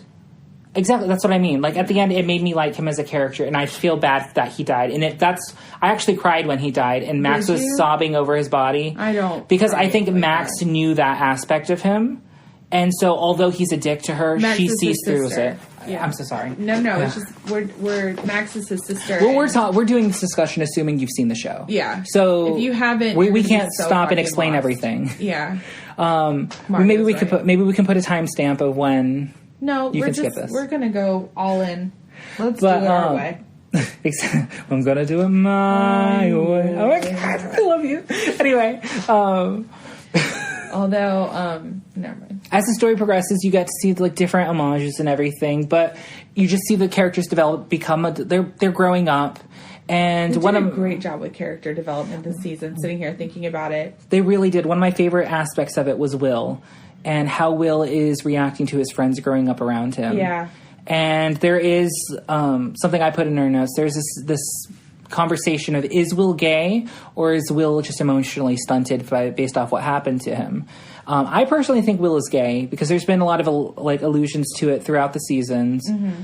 But Jessica reminded me of some things, particularly his dad calling him queer. Fruit or something like that. They talk about in the first season a lot. But the big thing that's making people question this is they have a fight. Will and Mike have a fight. And essentially Will is upset that his friends don't want to play with him anymore. Well, they're more interested in girls than they are in Dungeons and Dragons. And they get into a huge argument, and Mike just throws onto his face that, well, it's not my fault you don't like girls. And so Mario brought this up, and he asked me if I thought Will was gay. And I was like, yeah, I do. And then he was like, well, I don't know. This is when you weren't sure. And then I started reading, and I found out the Duffer Brothers asked Finn, who plays Mike, to deliver the line a couple different ways. I think they've always left it open to bring Will in as a gay character, but that they weren't sure if that's where they were going to go. Right. And so they're still leaving breadcrumbs for just in case it goes there. And we're here for it. I'm here for it. Like, the fact that they have queer representation with Robin was a big step because... But also showing what it's like to be gay in the 80s when it wasn't common. And exactly. I'm super intrigued to see this. I would love to see that, too. And that's why I really hope, and I'm not just because I'm gay and I want a gay story, but gay representation matters. Because it's so different from movies where we're showing the struggle of gay people throughout the years versus, like, this is not a main part of the story. He just happens to be gay. He just happens to be gay. It's not defining him. Something bigger has defined him, but also those struggles are going to shape him. Yes. I think that's wonderful. I think the Duffer Brothers are incredible. I think they have a great... I think some of their things are very... I think I only know this. Referential. What do you mean? Like, everything's an homage. Like, and it's great, and how they piece it together is fun. I wouldn't say it's, like, Oscar-winning writing or anything, and it's fun and it works, but, like, everything is... characters, though. No, absolutely. I love the characters, too, but I'm saying everything is a reference. Everything is an homage to Stephen King, to everything of the 80s, yeah. So none of it's original, but it's essentially you took everything you love from the 80s, put it in a blender, and spat it out, and it was done coherently. But there are other people trying to recreate things that have already existed, and they can't do it. Exactly. So, no, I'm saying they're doing a very good job of it, but I don't think it's original. I mean, it's original, but it's not... It's not groundbreaking. But the story is original. It is an original story, but... The but like time frame they placed Season 3 is Invasion of the Body Snatchers, but a modern telling of it. Like, it's straight up that. Yes. Season 1, I don't know what... I mean, there's a lot of different aspects of different things. Season 2 had a lot of alien references. Yeah. So, I mean, everything... Oh, and Lord of the Rings, The Hobbit. Yes. Because they brought in, what's his name? Samwise Gamgee. Yeah. Sean Astin, is it? I think so, yeah. But rest in peace. Yeah, rest in peace. The Dimmadog got him. But throughout the season... I actually really liked his character, too. I know we're not talking about season 2, but I liked him a lot. I did too. Poor Joyce. So the season goes on. They eventually link up with everybody, and they're fighting the Mind Flayer. The Mind Flayer has a physical form now because it's invaded about 30 people, and they all go and meld into one giant blob of mush and try to kill 11 because 11 is what's stopping them from being able to expand and just take over the world because of her powers. She can track them. She can fight them. Mm-hmm. She's very strong. She closed the gate. And they know she closed the gate. Yeah, they know that she closed the gate. And so, the denouement happens, and they have this love big... you so much. What? Because you just said denouement, and I've said that before, and people look at me like I'm crazy. Oh, really? Yes. It's after the leading up to the climax, right? Yeah. Yeah. People just are not smart. And so not like us. Everybody's reunited, and it's really great. And there's a lot of good moments. There's a really great moment between Elle and Hopper. Yeah. And Hopper tells Mike to take care of her, which was super foreshadowing because he dies, quote unquote dies. I don't think he dies. I don't think so either. We'll get into it in a second. Yeah. But the Russians have a Dimmadog. But then the big thing happens. They're in the mall. The Mind Flayer's there, and they're fighting it with fireworks and... which I thought was over the top. I thought it was over the top, but it was fucking cool. It was great. It was fucking cool. They're bombing this spider, alien, other dimensional thing with firecrackers and actually holding him back. It was great. It was great. It was really well animated. And then there's this whole struggle with Billy and Elle. Yeah. And Elle had gone into Billy's memory earlier in the season and saw his past with his mother and his mother abandoning him and leaving him with this abusive, terrible father. I hated that. That was so hard to watch. It was so heartbreaking. Yeah. And that's what made me love him as a character. That's what made me hate him because you're putting me through all these emotions. Oh. Don't like them. Bless. No, it's beautiful. It is so beautiful. Yeah. And so she helps him kind of come back to his body and fight back. And so he sacrifices himself to save everybody. And it's really beautiful. But while this is happening, Hopper and Joyce and that guy, the bald guy. Oh, I always forget his name. He was really good this season, too. He's a great character. I loved him. But the conspiracy theorist guy are in the actual facility trying to close the gate. He's Russian. In real life? Yeah. No. I mean, in the show, I think he is Russian. Oh, I don't know. No, he's American. He's very anti-Russian. That's why he learned Russian, to be able to intercept stuff, I think. But I don't know. There was a line that made me think, ooh, is he Russian? Is he a bad guy? No, I think he came from Russia to come over here, and that's why he hates Russians. He's a self-hating Russian. Oh, maybe. I don't know. There was something that he said that I was like, oh, wait a minute. It was to Alexei. I'll look it up and let you know. I'll text it to you. Okay. Well, I mean, you can look it up now while I finish It'll talking. take me way too long to find it. Oh, well. Because I'd have to watch it. Sometimes I doubt your commitment to Sparkle Motion. Rude. Go ahead. I'm glad you know that now. I'm glad I explained it. So now I could say it and you'll understand. But so this happens and there's this big portal gun thing they're using to try and pry it open. Which we still don't know why. Because they don't have psychic powers to rip it open. Because Elle is the one who opened the gate initially. No, but why were they initially trying to find it? Oh, because they want to weaponize the Demogorgons. Murray, that's his name. So they want to weaponize the Demogorgons and use them. How did you come up to that conclusion? Because the ending, they're training a Demogorgon to kill people. Okay. So what? I'm sorry, I was Googling his name. An article came up that says Stranger Things 3, you can actually call Murray Bauman's phone number and you get a bizarre phone message. Oh my gosh, we should call it. We're so calling it. Oh my god. So we'll do that at the end of the segment if you want. No, we're doing it. On the air, off the air, I'm calling his number. I'm excited. But essentially, Hopper's in this room and he's kind of trapped.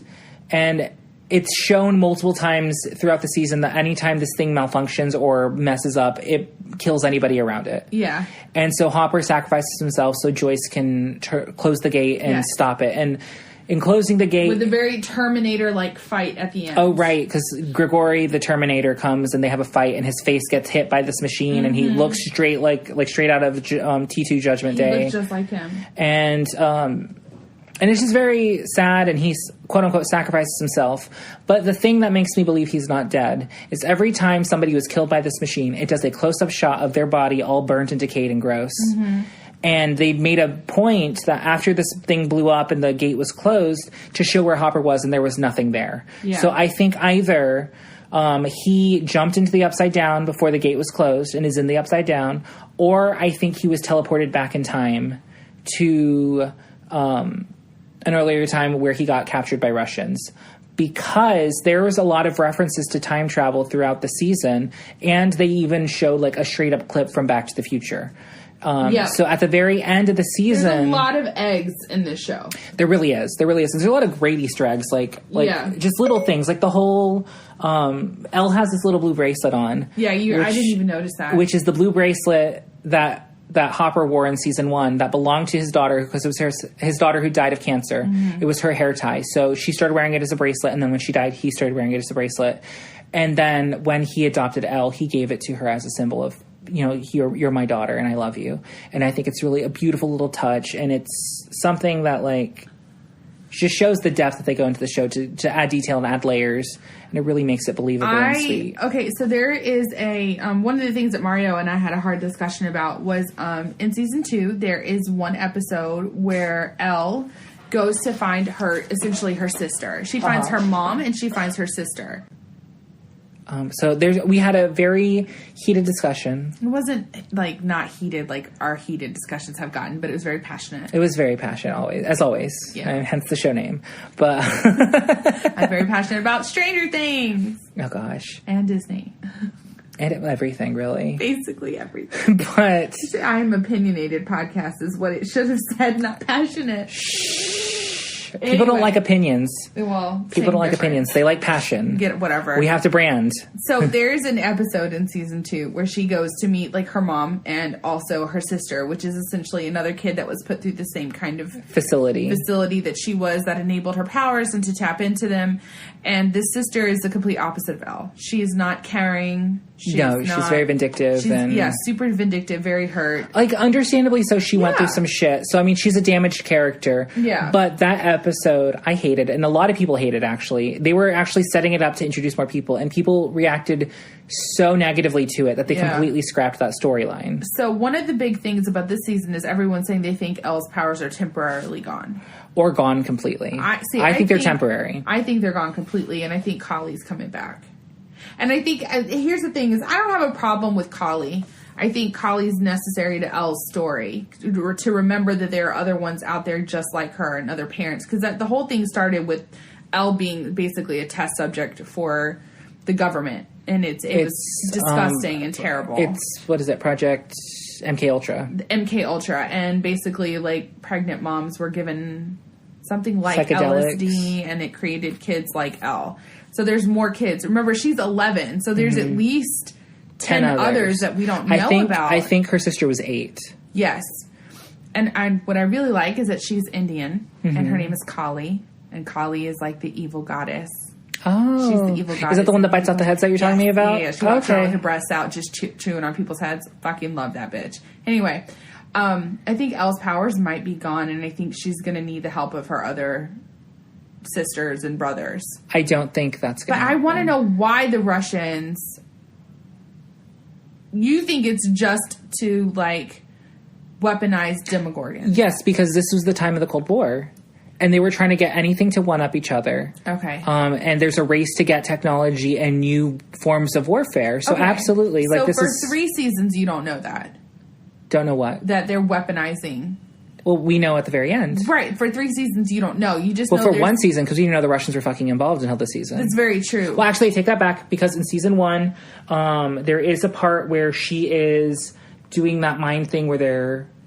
And she interacts with somebody in Russia, and that's how they find out. Because that's what I was saying, that, like, I think the Russians have been doing this all along, but then you're right, because they realized they had the weapon, but they were in the wrong location, and that's why they came to Hawkins, yeah. Yes, so... It's just such a fucking good show. And they set that up very early on, so I mean... And you didn't realize it until exactly. you finished the season, and honestly, I had to go back and rewatch, because, you know, I have early onset Alzheimer's, and I don't remember anything. Don't put that into the universe, girl. I'm gonna get it. I'm like Meredith Grey on Grey's Anatomy. I already know. I've accepted it. It runs in my family. But there was a whole side story within the season where Joyce and Hopper are like in a will they or won't they sort of situation. The same thing that Nancy and what's his name went through. Yeah, but I feel like this one's more deserved and more earned. And I feel like Murray had to call it out again, which was really funny because he did it for both of them. He's like the resident matchmaker. He's of like, Hawkins. just fucking get it over with. There are bigger things to worry about. And I just really I love his character. I like him a lot. I don't know if I love him in the way that I loved Robin, but no, yeah, I love him like I love Robin. Oh, okay, I think he's very necessary. No, he was definitely necessary. Like Yeah. this plot couldn't have happened without him. No, and he's always like the one they pull out of nowhere. Very true, because he came out of nowhere when they first introduced him, and then he just keeps coming back. In season 2, he's almost a Renaissance man. In a sense, who's a conspiracy theorist. He is a conspiracy theorist, but in season 2, he helped Nancy and Jonathan get together, but also leak information to the press to stop the facility from being run. Mm-hmm. That was all him. It was his idea. And also that leak could have also alerted the Russians this is where we need to go. Very true. Oh, you're so smart. I just want to kiss you on the nose. Yes. Anyway, he also did it in this season. He's all of a sudden he can speak Russian. Well, I mean, I don't think it's all of a sudden. Because I think he's Russian. Well, I don't know if he's Russian, but I think he's affected, or he has Russian background. I don't know. Or he just studied Russian because he's been trying to intercept Russian communications to try and find... Russian seems like a very hard language to just learn. Yeah, but I mean, when it's the 80s and you don't really have the internet, so you have a lot of time. You're right. And you're in a bunker with only a television, and you don't call anybody or talk to anybody. With the first really rudimentary type of home security cameras on the outside. Right? He's just a great character. I love him. He's a creep, but I love him. Oh, yeah. But he's a lovable creep. He's not a creep like Jonathan Creep. Exactly. He's not taking pictures of you while you take off your shirt across the room from the woods. Alexei was the scientist that Mario talked about that they threatened. He had a year to get the gun working. And I loved Alexei. Oh, I was devastated. He had such an innocence to him. And then... I know this is super egotistical as an American, but his introduction to the American dream and what being an American can mean and the happiness it can bring him, and also was so sweet. On rigged carnival games. Yeah, so I mean that gave him hope. Yeah, that gave him hope that I can start a new life here, and he got his Woody the Woodpecker, and he was so happy with that Woody the Woodpecker. And then he got shot. He was a child. He was so sweet. He was such a little cutie. I felt for him. I liked him a lot. I really did too, and he was a great addition to the show. No, I'm sad that he's gone. I also really like Dustin's girlfriend. I remember she's such a cutie. So I had Mario watched it one day. Of course, I've watched it twice before she watched it once. Yes. So I was watching them, but I had to do it as my family time would allow me to. But Mommy's going in the closet. Oh, no. I'll see y'all in 8 hours. We had the discussion about how I feel like a shitty parent sometimes, right? Right, totally. Okay, cool. But mommy did send the kids to bed early some nights. Just saying. But the scene where she comes on and they sing the never-ending story. It was so and Mario sweet. told me, he was like, I'm so excited. He put his hands on his cheeks and he was like, you're going to love it so much. And I am so here for a random song break where it doesn't Miss make Musical sense. Mary over here. I am. Did you ever watch Teen Witch? Yes. Oh, top that. Yes! Oh my God, it's so good. I am all about a movie where you are not expecting a musical break, but then it happens and then you don't question it. You go with it. And this is why you liked A Year in the Life. Yeah. Gilmore Girls, random 12-minute musical moment. I was into it. It was necessary. It was a creative, off branch of what was going on. Yeah, and she had the money. Yeah. That Netflix money. Yeah. And that's good money. Mm-hmm. I want to go to Netflix. They basically have no overhead. They basically take all their money. Daniel and I sat down and tried to figure out how it is that they can fund all these movies and these projects and all their money is. They have a $6 billion production budget for everything. Because they have money to blow. Yeah. So anyway, sorry. Teen Witch was one of my favorite movies growing up, and there's it's this really dark coming of age story, and it has to do with witches and finding yourself and giving up your powers. Yeah, all of this stuff. And it's exactly what you would expect from an 80s movie, but there's 2 random song breaks that don't make sense. They don't but at all. You go with it. It adds fun. to the charm. Yeah, it's great. And so this added to the charm. I feel like it was a very 80s move. It was super on brand. Yeah. Oh, and his little girlfriend is such a little cutie and sweet. And they have great voices, and they sang the Never Ending Story song, and it was just magical. I loved it, and I hope they bring her into season 4 more. She shows up to town. I don't know. She's a Mormon in the 80s. I think Dustin's going to find someone more... this is going to be the girlfriend that gives him self-esteem for his next girlfriend. Maybe. That's what I think. But she was just such a She's cute little girl. She's so fucking cute. But I mean, maybe they go to a temple in the area. And where are they moving to? She's in Utah. But where's the buyers are moving now? Joyce has had enough. Her son was kidnapped in the first season. Her boo thing was killed, but she thought he was kidnapped. The second season, her son was taken over by the Mind Flayer, and her boo was killed by the Demodogs. And this season, she was basically the only one running around town going, "It's happening again. Someone fucking help me!" And even Hop was not on board until. Yeah. Which kind of didn't make sense. That really pissed me off about Hopper. Unless he's just trying to ignore it. I do feel like Hopper became a caricature in this season. I don't like his character. He was very angry and very forceful and very entitled compared to what he was previously. Maybe this is just a new dimension of Hopper that I really didn't see, but he was just angry for so much of the season. So that's why I went back and rewatched. I'm going to be real honest with you, because by the 7th episode, I told Daniel, I said, what happened to Hopper's character? Yeah. Because it's nothing like it was, at least not how I remember it. And then I went back and I watched, and it's not. And it's like he's more of an alcoholic than when he first got on the scene, and you would think he'd be better now. I think being a parent is very stressful. He has a lot of demons that he hasn't dealt with in terms of losing his daughter. And now he has a new daughter who's always a target of all these things. And so that's a lot of stress on him. I'm sure there's an explanation. I can't relate. That would make me try harder. But you're different. But I can't relate because as a parent, I just feel like it's black and white. As a parent, it's black and white. You have to do what's best for your kid. Mm-hmm. He's not doing the best for his kid. Well, he's trying. He just has so many hang-ups, and he doesn't know how to talk to people. And that letter at the end was absolutely beautiful, and I cried. But you know what I expected? I expected Hopper to become softer, and instead he became harder. Yeah. And he became more angry and more combative, and supposedly he's completely in love with Joyce. But then he focused on the fact that... But they've been leading up to that for a minute. Yes, but then if he's so in love with her and she's coming to him and she's like, Hop, it's happening again. My magnets fell. This is what I learned from the science teacher. And all he can think about the fact is that, she looks crazy. I'm like, but this 2 times now. I don't think he saw her as crazy. I just think he was more hurt by the fact that she stood him up. You can't be more hurt when the Demodogs are back. I'm sorry. But they weren't back. But whatever. Something was going on related to that. And, and everything she was saying, it should have tipped him off. I do think also there is an aspect annoying. of when you've had a lot of hardship and hardship seems like it's back, you kind of want to ignore it. because you don't have to face it on. And especially with your daughter being such a target for this sort of thing. I get that in day-to-day life, but not when, like, we're this dealing is like with life shit or death. like Dimmadogs. No, I agree. I agree. I just don't. I didn't like Hopper this I'm season. sure there's an explanation. I just think it wasn't provided well or in a way that made sense. I think the Duffer Brothers got lazy with his character. Maybe so. They made him, like, the gruff kind of, like, he was like hero Magnum PI. Like, he had the mustache and the shirts and the glasses. Like, it was straight up Magnum PI, which... I don't know, hopefully in season 4, because he's done a lot of interviews pretty much saying, I'm not dead.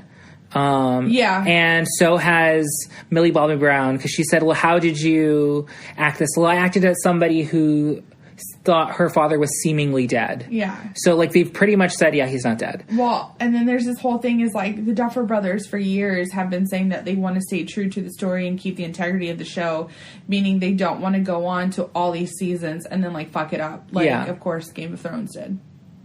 Okay. Total side note. Yeah. Do you read the books? I'm trying. Don't. Because he just said... Now that the show's over, I'm not really as motivated to finish the books as I was. So it'll come out when it comes out. He's going to die. It's not going to get over. Don't waste your time. Yeah, I'm not. Anyway, back. Rest in peace, George R. R. Martin. It's too flowery. Why does he get rest in peace and everyone else gets rest in power? Because he doesn't deserve it because he didn't finish the series. Yeah, I'm the bitch. No, I genuinely have tried. I even bought it in book instead of on the computer because it's easier for me to read books than like electronic things. The writing is too much. It is. You were absolutely right. Mario called it before I even bought the book, and I was stubborn and didn't listen because I have to do things my way, but it's so fucking hard to get through his story. I get why it's a show. His vision is very clear. It makes total sense to me why they've adapted it, and it's a wonderful story, but his writing is just, it's god-awful. It's god-awful. And I like, what's his name, that wrote Wicked, and he's pretty flowery. Yeah. Gregory Martin. He described a butthole exploding poop. Let it go. I can't get over that, girl. That was the most random thing I've ever read. But you need to keep reading. The book? Yeah. I don't know. Maybe I will. The whole book is like that. I love the book Wicked. It's one of my favorite books of all time. Like, top 3. But back to Stranger Things. Sorry. It's fine. It's fine. That's what we were saying. They've said that they were going to stop at season 4 because that was going to give them the opportunity to leave Hawkins and do the story somewhere else. But now they're alluding to a possible season 5, but they don't know where to take the story. So I'm worried now that my favorite show is going to get fucked up. Well, that was a rumor. That was never outright, we're ending at season 4. No. They backtracked that very soon after. Yeah, but that was their original intention, was to not have it go on forever. True. Well, maybe they won't. I don't think they will. I mean, 5 seasons is plenty. Yeah, I think they need to stop at 5. We'll see. I mean, I'll watch it for... Well, I don't know. I said that. I said I'll watch it for as long... Orange is the New Black, man. Well, no, I was saying that with The Walking Dead. I'll watch it for as long as it's on. I'm done. Yeah, I'm done too. I'm over it. I'm done. So maybe, hopefully they don't run this into the ground. They give it a good ending. But, like, them wanting to take out of Hawkins, they've set it up for that. Because they already said Mike is going to visit them for Thanksgiving. Right. So, wherever they're moving to, Mike's going to be there. Yeah. I'm sure Dustin, Lucas, and Max will figure out a way to get there. Yeah. And Will. Well, Will's going to be there. That was my question. Do you know where they're moving to? No. Maybe they're moving to Utah. Oh, maybe. And we can meet up with the girlfriend. That's so random. Like, the Mormons were forced out of the Midwest, so it would make sense. And they moved to Utah because there were literal laws. Like, they were persecuted and killed. So the Mormons left and went to Utah. So maybe people. They are. One of my very best friends is Mormon, and she told me about the history of it and everything. Yeah. But sorry, hi Arvilla, I love you. She listened. She's the one who. Oh, hi. She's the one who wants to be on the Harry Potter episode. Oh, yeah, I'm so down. I want, like, a full panel. We need to. I'm so overwhelmed by the idea with of Harry Potter episode. It's going... That's true. We might have to do multiple. I'm so overwhelmed, though, because, like, I already know what that's going to be like. Yeah. I mean... That's a huge task for us. It really is. Like, we should start planning, actually. Yeah. Because we need to figure out how to do things online and everything. Yeah. And maybe we can have multiple guests. Because I know my friend Nicole, our other best friend, because, like, we're the trio. And it's me, Hermione, or not me, I'm Hermione. Of course. Nicole's Harry, and Arvilla's Ron. Does she like Ron? She doesn't. She defected to Ron because I'm very much the, like... Ask me anything about Harry Potter, I'm the one to go to. Like, I'm the Hermione of the group. You are Hermione. Nicole is the Harry of the group because she got us together. And then then Arvilla is the Ron of the group because, well, I mean, she is the only Gryffindor. Wait, so now we need to align our friends to the cast of Stranger Things. Do we? Who am I? I would love to say that I'm Elle, but I don't know that I am. I'm Elle. No, I'm joking. Bitch, if I can't be Elle, you can't be Elle. I don't know. I'm the one who's more psychic. No. No, She's not psychic. She's tough. I'm probably the Will. Because I'm susceptible to a lot of things in terms of outward energies affecting me. So I'd be the Will. I feel like I'm Max. You could be Max. Because you dump his ass. That's right, I dump your ass. Yeah. That was so cute. I feel like I could be Elle. But I also admire that character so much I don't want to compare myself to her. Mm-hmm. Well, I don't feel like I've experienced some trauma in life. I don't know if it's to her degree. I relate a lot to Elle in terms of feeling misunderstood and everything. So I that's why she's my favorite character. I super connected with Elle in the sister But episode. I also really love Will for that same reason. Yes. Because Will's always has that outsider vibe. Even though he still has a group of friends, he was very much the odd man out. Maybe I'm more Mike. You could be Mike. I feel like I'm more Mike. I like Mike a lot, Mike too. takes control. He's very protective. I feel it's... You're more of a leader than I am, I think. I think I'm more Mike. Like, I want to be Elle. Can be an effective leader, but I would default to following somebody unless I had to lead. No. You're like, okay, well, I'm taking the ropes. We're doing it. Yeah. And that's why we work so well, because I'm not one to step on toes. I go with the flow. See, in that way, I'm not like Elle. Yeah. But I connected with Elle in the sister episode when she, like, in a split second was like, nope, I have to be with my friends. Mm-hmm. And I was like, oh, yeah. Like, I That had its good moments. It had some really good moments. I'm not going to deny that. I just didn't like... If I think about it, I didn't like the other kids. I liked meeting Kali. I didn't like the other people in the group. They were really annoying. Now, back to season 3, though. Sorry. No, it's fine. I have some questions. Okay, what are your questions? How did the Mind Flayer die? I can answer them. Yeah, I read your notes. That made no sense to me, because at the end of season 2, he just got trapped outside. How does closing the gate again kill him? It made no sense, because the gate was technically closed. What happened to the Mind Flayer in the mall?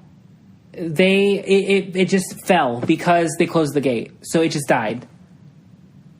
Like, it just lost... I don't know if it just weakened it to a point that it couldn't maintain that corporeal body. So let's get real nerdy then. Let's compare season 2 and 3 then.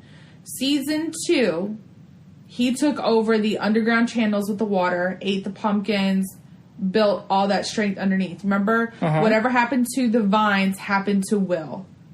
Right? That's what happened. Mm-hmm. Right? Whatever happened to anything infected by the Mind Flayer, Will felt it. The burning, everything. Yeah. Okay. So here was my question about season 2. I don't remember them destroying the vines. They didn't. Right. So technically... And also Dustin got, like, a vine right down the throat. Right. And nothing happened or came of that. Right. So if we compare... And Hopper, too, right? No, Hopper was being choked. Okay. Compared season 2 to season 3, in this season, the Mind Flayer did not have vines and anything growing, nor did he have Demodogs, because Demodogs are part of the Mind Flayer then. Mm-hmm. This is just the Mind Flayer. The Mind Flayer took over other bodies, straight up body snatched. Mm-hmm. So if they were a hive mind. They were a hive mind. So we closed the gate. But I will also say the gate was closed the entire season. It was. For all this, between season 2 and season 3, it was closed. So that's why he didn't have demagogues and all the other things, because it was closed. I don't think it's dead. I don't think so either. I think that's going to be the big bad of the whole show. I think that's... No, I think... Because he's the one wanting to destroy the world and take over it and corrupt it. Right. I think that... I think we're closing the gate to keep him from getting more strength power and bring other creatures in.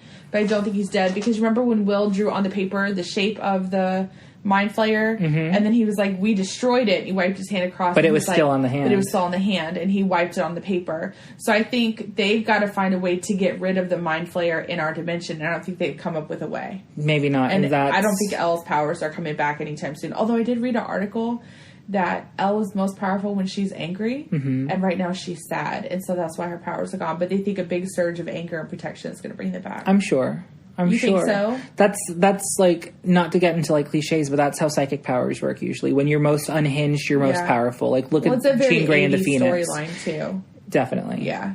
I mean, she's very much based off the Phoenix. Yeah. So I could see that. Like, all I know is that Elle and her powers, when she was fighting off Billy, when she was cutting off the arms of the mind flayer, I was so fucking hyped. I was scared. Bitch. No, I was hyped. I mean, I knew they were going to kill her, but I was just like, I don't want to get her. I love her. No, I was so into it. Like, when she destroyed Billy, I was very... Oh, and in the hospital. That was a scary scene. That was a great That was scene, so good when they fought the guys and then it merged in Nancy. I was like, oh, Nancy's about to eat it. She's about to fucking eat it. I thought and I was like, what? Somebody had to die and I'm fine with Nancy. And then Elle just came in and all her power, like it was a freaking so badass. On the bottom of the shoe.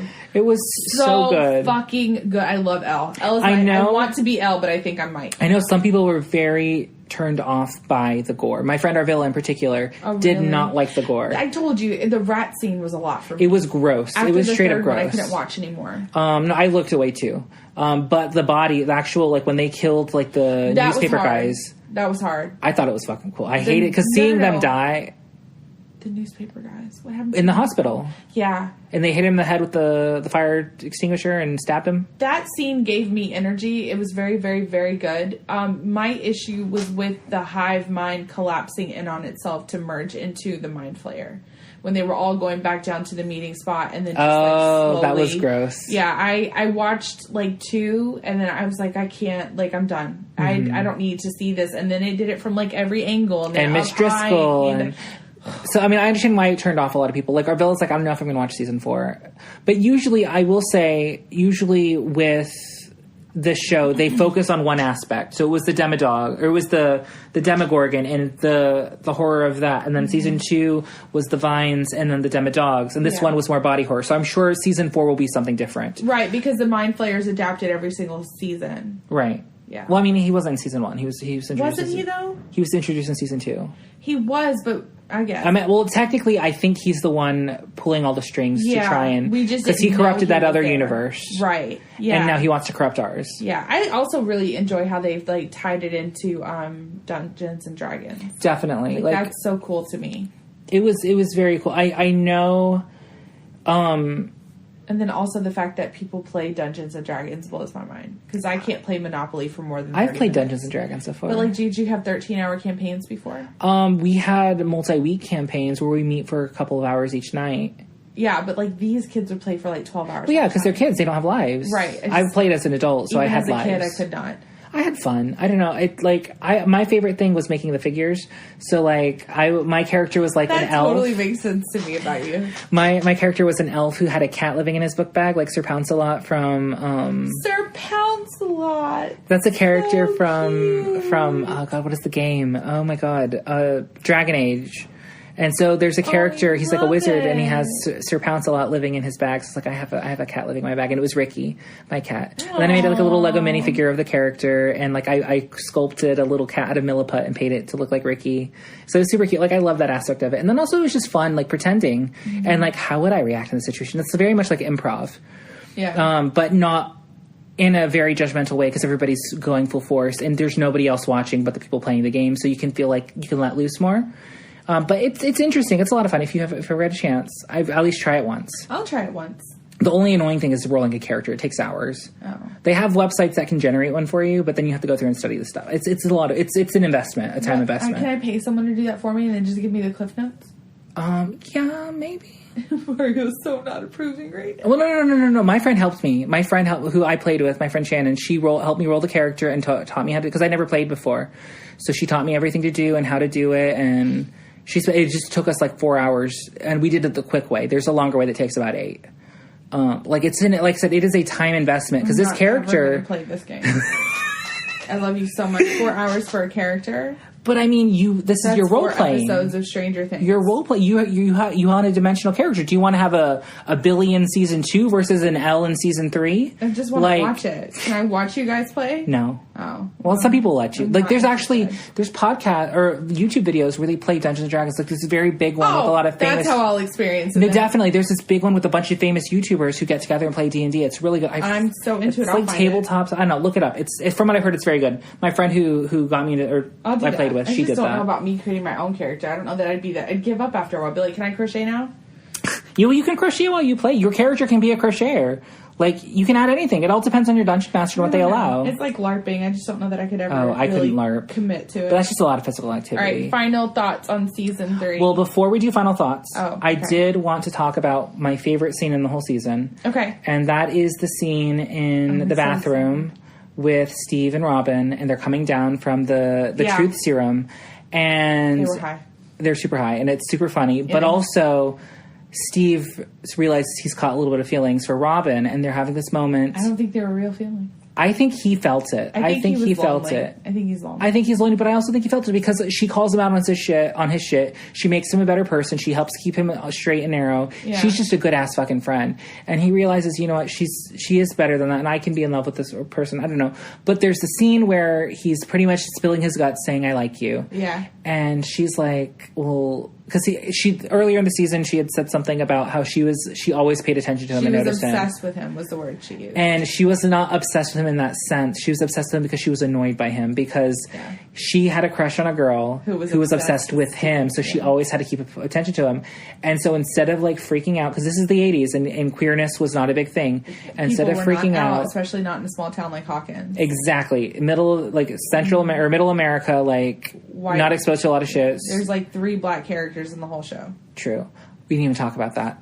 We're going to talk about Erica. We don't need to talk about Erica. Well, we'll say a very quick line. But anyway, instead of giving her shit for it or like being grossed out, he immediately starts ribbing her for the girl he likes. Like, you do better than that. Come on, she's not even that cool. And I loved that because it just made me, Steve's one of my favorite characters too. Steve's a really good guy. He's a genuinely good person. Like, I think his father is the reason he acted the way he did in season 1 to try and live up to that machismo. I'm the man, I'm super cool, I'm everything. But even in season 1, he had his moments where you could tell he wasn't like his dad. Absolutely. But I think him trying to impress his father is what led him down that path. For sure. And so I just love him. He's one of the most developed characters of the show. And I'm sure he's going to die before the end. And it's going to be devastating. Everybody's going to be super sad. Steve's definitely going to die. And also because Steve has stepped up and kicked ass all 3 seasons. And he want to fight this season. Yeah. They even brought it up, like, you've been in, like, 2 fights and you got your ass handed to you both times. Because Billy kicked his ass and Jonathan kicked his ass. Nancy and Jonathan would have died in season 1 had it not been for Steve. With that bat. Yeah. But also, another thing I wanted to touch on, there was another new character that was introduced in season 2, but she had very few lines. And they pretty much expanded on it and 20-fold. She was just as annoying in season 2. I realized how much. As a one-off character in season 2, it wasn't that bad. No. For the entire season, there was Erica, Lucas's little sister, and she is the walking caricature of what you imagine a sassy black girl is. It's so annoying. It was so annoying. It was so badly written. The only depth she got is when Dustin called her out on being a nerd, just like they were. And exactly. And they're like, okay, you know what? Maybe she is. And they're introducing her to potentially play D&D with them.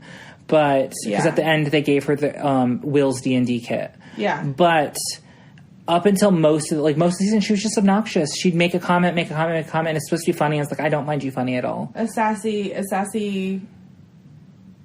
She just wasn't a real character. She when we first had the conversation, I said she was a caricature because she is. I think that she tried to bring comedic relief to a lot of stressful situations because the Scoop Squad, which consists of Dustin, Erica, Robin, and Steve. They were all together trying to figure out the Russian code. She was supposed to be like the lighthearted point of this because Robin and Steve both are kidnapped and tortured a little bit and beat up and all this stuff. But she just came off as real. It was pandering to the black community. That's what it was. That's what I'm going to say. Yeah. I like Lucas as a character because Lucas is a nerd. Well, not even that. An underdog. He's a very, especially of that era, his parents were going to Black Panther rallies or whatever and talking about that. And I think that's very of the time. That's a very true character and something. She was just very much picture the most cliche, sassy black girl ever. And there she is. She's a cliche. It's terrible. It's awful. And Lucas is not a cliche. No, he's not. He has a lot of depth. Very depth. Yeah. He's a lot of depth. But she got on my nerves, especially when she pulled out that weapon. Oh, God. And she's like, well, I'm going to drink that stuff. I don't know. That made me mad. I was like, you're not ignorant. Yeah, you're not ignorant. Like, don't be ignorant. She's like, if we run out of water, you're very right. If you run out of water first, you're going to die, sure. But that doesn't mean you drink something, like, hidden in an elevator. It just didn't... How can you be so smart? It's literally glowing on its own. It fluoresces. Yeah. You shouldn't drink it. She was, like, smart and stupid at the same time. It drove me nuts. I didn't like her. And I didn't like her character. So, we have 3 minutes. Oh, we do? Shit, okay. Closing thoughts. I cannot wait for season 4. Me too. I'm super excited. Super pissed that there's not more to watch. Well, I mean, that's the thing with Stranger Things. It's in short bursts, and I accept that. So that's why I watch it so many times, because I just enjoy it. At least it's not like Handmaids, where it's one episode released a week. Like, I can't sit down fucking hate that. I'd fucking hate that. I do. I hate it very much. That's why I don't watch Handmaids. Well, no, that's not why you don't watch Handmaids. Anyway, after Game of Thrones, I want Stranger Things to go on a little bit longer. Definitely. I want more of these characters. Is my yearly fixation, and Stranger Things has now become that. I feel like Will has a lot of room to grow. I think Mike... I think we're going to see a lot from him. And I think Mike and Eleven have more to go. Lucas and Max, maybe. I think... Like, I don't know. Unless they give Lucas more of a story. I feel like Lucas has always been more of a sidekick than a central character. I mean, he is still a main character of the cast, but he's never had a plot directly. I think 11 and Mike probably aren't going to be together until the final season.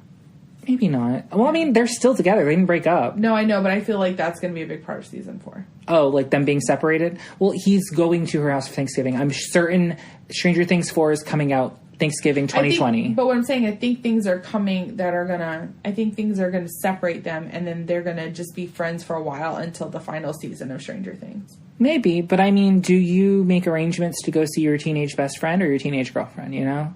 I feel like they're still together because they even. No, they definitely are. I think something's going to drive them apart. Maybe. Hopefully, there's not another boy, because I fucking hate love triangles. I did not like the whole Jonathan, Nancy, Steve thing, because Steve is exponentially better than Jonathan. Well, no, but it makes you hate the girl. Yeah, because it's like, Nancy, you know which dick you want. Just hop on that shit and ride it home. And she did. Well, yeah, but it took like a conspiracy theorist to yell at her and give her vodka. I mean, as you do. Don't be such a pussy. Vaginas, hooray. Did you like my edit of last week's episode? I haven't listened to it. Oh my god. We should pull that up really quick. So I want to just hear your reaction, because it sounds... Oh, no, I don't want to hear that shit. You told me about it. I hate you so much. That's not what happened. It's what happened. It's not what happened. What the recording says. Oh my god, I hate you so much. It's so bad. It's obviously done. I'm going to listen to it. It's so obvious. It's like, what is it? Handmaid's Tale is a pussy, and Mario is awesome. I hate you so much. It's so funny. Oh, but anyway, I literally cracked up. Stop. So, oh no, that ends our conversation about Stranger Things. We're going to move on to a more serious topic of politics. We'll be back in a few moments. I can't handle it. See you on the other side. So, we're back. And the latest dumpster fire news of 2019.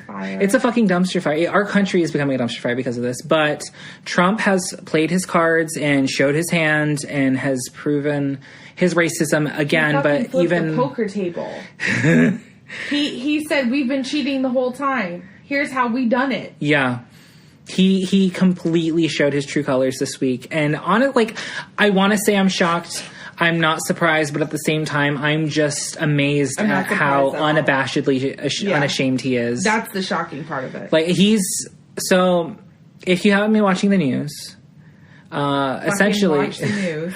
So the squad, which is AOC and her crew of liberal Democrats, right, of color, women of color, yep, who we love you, dark vaginas, hooray. Sorry. I love these women. Well, I think we do need to, because I've thought about this, and this is totally, like, super, like, SJW, whatever, like, but having a vagina doesn't constitute womanhood. Oh. We can't be exclusive of trans friends. Oh. So... And I've been doing it the whole time. It's fine. Like, but you know what? I'm going to say this. When I say... Spiritual vaginas, hooray. Right. When I say vaginas, I mean, like, womanhood. And I don't care if that's, like, transgender, makeup, prosthetic, whatever. When I say vaginas, hooray, if you identify as a woman, own your vagina. You have a vagina. You don't have to show it to me. I believe that it's there. Right. So when I say vaginas, hooray, I'm all-encompassing of the female spirit. That's what I mean by that.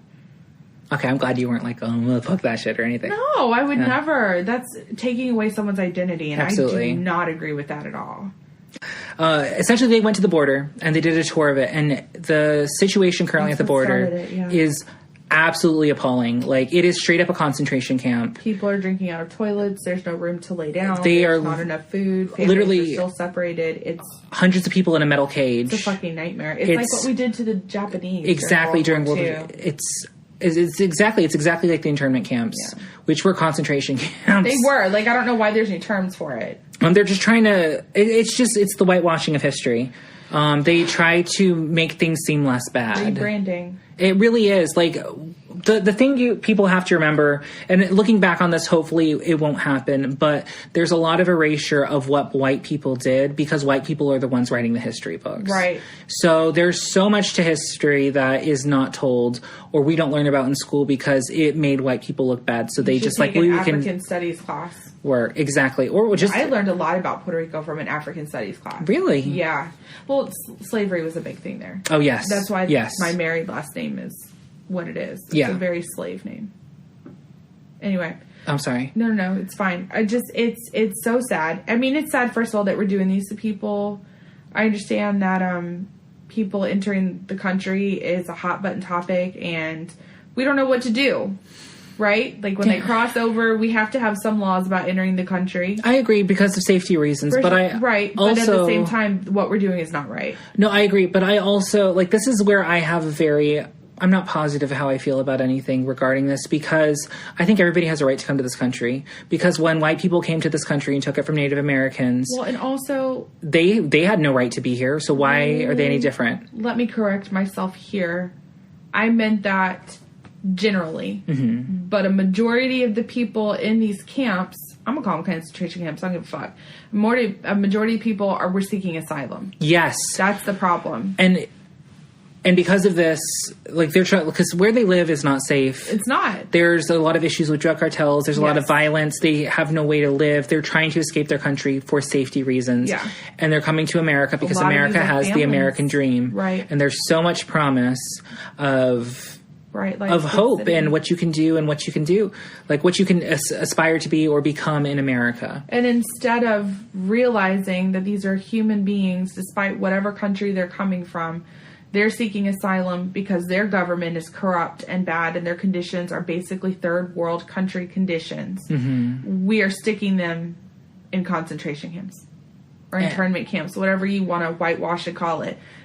These people needed help and they're looking for a better way to live. And instead of putting them back into a border country, instead of finding a way to help them into our country to provide some sort of asylum, not even citizenship, just asylum. Yeah, safety. This is what we've done. And it's, I think even like countries aside, like these are fucking humans. They're humans. Like we have an obligation to our fellow man to help. Well, that's our race. Yeah. It's because scientists don't recognize ethnicity as race. Your country is not a definition of race. Your race is Homo sapien. Yeah. We're all humans. Now, your race and ethnicity that you define socially, that's important to your character. And because your culture. Because we are a complex human. But at the end of the day, we all look the same on the inside. We all have feelings and hopes and aspirations. And for someone to just seek asylum in a group of, like, what was the biggest group? Like 200 or 300? Yeah. Because they still didn't feel safe. And then he tried to get soldiers down there with guns to try and scare them away and threaten them, and they refused. It's getting harder to talk about him. It's really disgusting. It's really embarrassing. It's overwhelming to speak about him. It really is. And for the next 30 minutes or more, we're going to be talking about it. So buckle up, kids. Sorry. I begrudgingly am doing this. It's important to do this. I know that you're right, and I am very passionate about it. It's just, I can't believe this is the leader of the country I live in. I didn't vote for him. Absolutely. And I don't respect anything he stands for. It's hard. It really is. It really is hard. And it's hard to wrap your head around people that you know voted for him and people you know or think you know, and you find out they voted for him. It's like, this is what you're standing for. This is what you got into office. Or people that voted for him didn't vote for him based on the things that we find so abhorrent. They voted for him based on other things. Maybe, but at the same time, they knew that he stood for these things. I don't think everybody did. I don't understand how. He said it in every speech. Yeah. I mean, I get it. It's I guess it's the fact that I'm good at foreshadowing. Well, yeah, but also it's brainwashing. Yeah. And we're all susceptible to that, according to my therapist. I love you, Stephanie. You're wrong. No, I'm joking. That you're wrong. Oh my God. Not Totally the first random. time she's heard that. Did I send you the thing about that tweet about my therapist? Mm-mm. And so this is our friend Taylor, but I'll send it to you and we could post it to social media. But essentially, this girl tweeted out and she said, "So I just convinced my 44-year-old therapist to confront her husband about not liking every picture she posts on Instagram." And as I was leaving, I came to the realization that although she cannot make me better, I can make us both worse. Oh, no. Oh, my God. That's so fucking terrible. But it's hilarious. It's so very Taylor, though. We're going to post it on the socials. Don't worry. It's wonderful. What a great moment. A light moment before we dive into this. Right. So this remarkable group of women, it should be noted that all four are citizens of America. Only one was not born here, but she got her citizenship in her teenage years. Yeah, and she came from Somalia, which was escaping a fucking war zone. Right. So she's every much American as any of us. She got her 100%. Citizenship. She's literally a representative of the country. She got elected by her people to represent her people. And she has every right to be here. And balls to them to reporting on the real conditions of what's been going on, because for the most part, real conditions haven't been released like this. Exactly. But on top of that, even Mike Pence came out and said, yeah, this is unacceptable. Yeah. And for his closed-minded ass person, at least his Christianity maybe brought out I'm grateful for religion in moments like this. Because, I mean, you can't treat people like this. These, like, especially from a Christian standpoint, Jesus and his parents were refugees. Like, they were trying to... He was born in a fucking manger next to the donkey. Yeah. All I can picture is Donkey from Shrek. Congratulations, Mary. And in the mornings, I'm making waffles.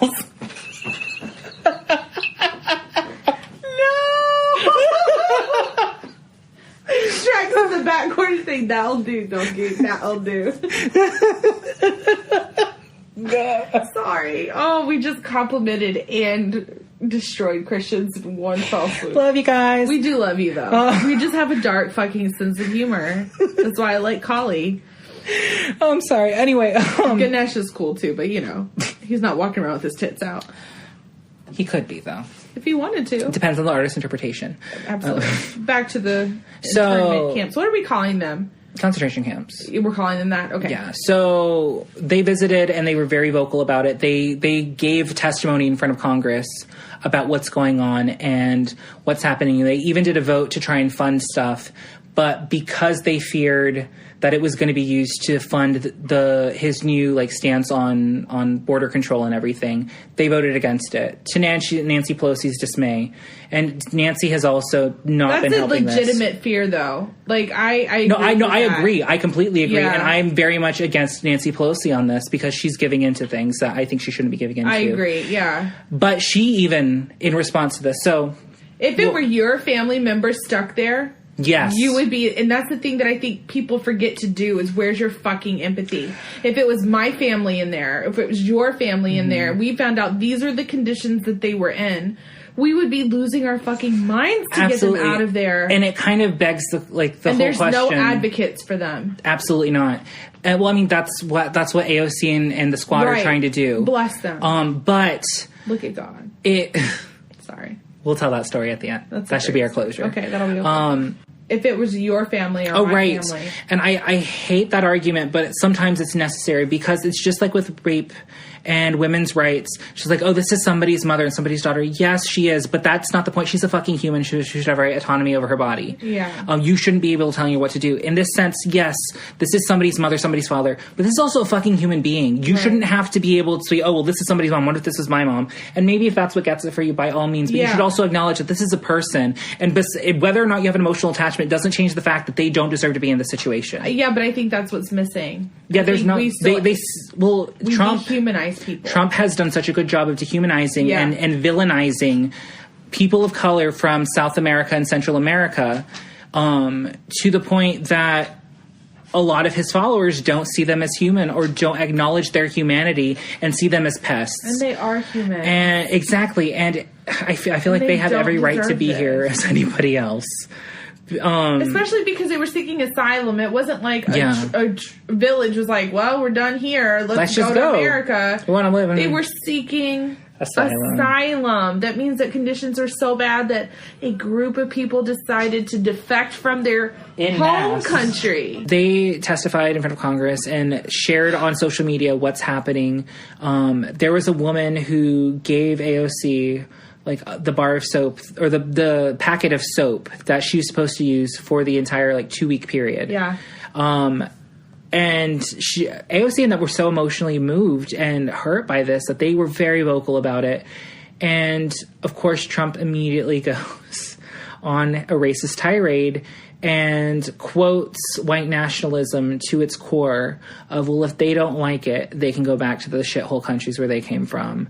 And he's not paraphrasing. He said something to the effect of, you need to go back to the country where your governments aren't working and fix it there. We're going to do a direct quote of this just so we can not put words in his mouth, because I know he didn't say shithole countries, but he has used shitholes countries to describe countries of color or third world countries, or even second world. Well, there's no second world countries, but countries that are not predominantly owned by white people, or communities not predominantly owned by white people, is describing them as shitholes. Just read it. Get it over with. So he stated on July 14th at 8:27 a.m., so interesting to see progressive Democrat congresswomen who originally came from countries whose governments are a complete and total catastrophe, the worst, most corrupt and inept anywhere in the world, if they had a functioning government at all, now loudly and viciously telling the people of the United States, the greatest and most powerful nation on earth, how our government is to be run.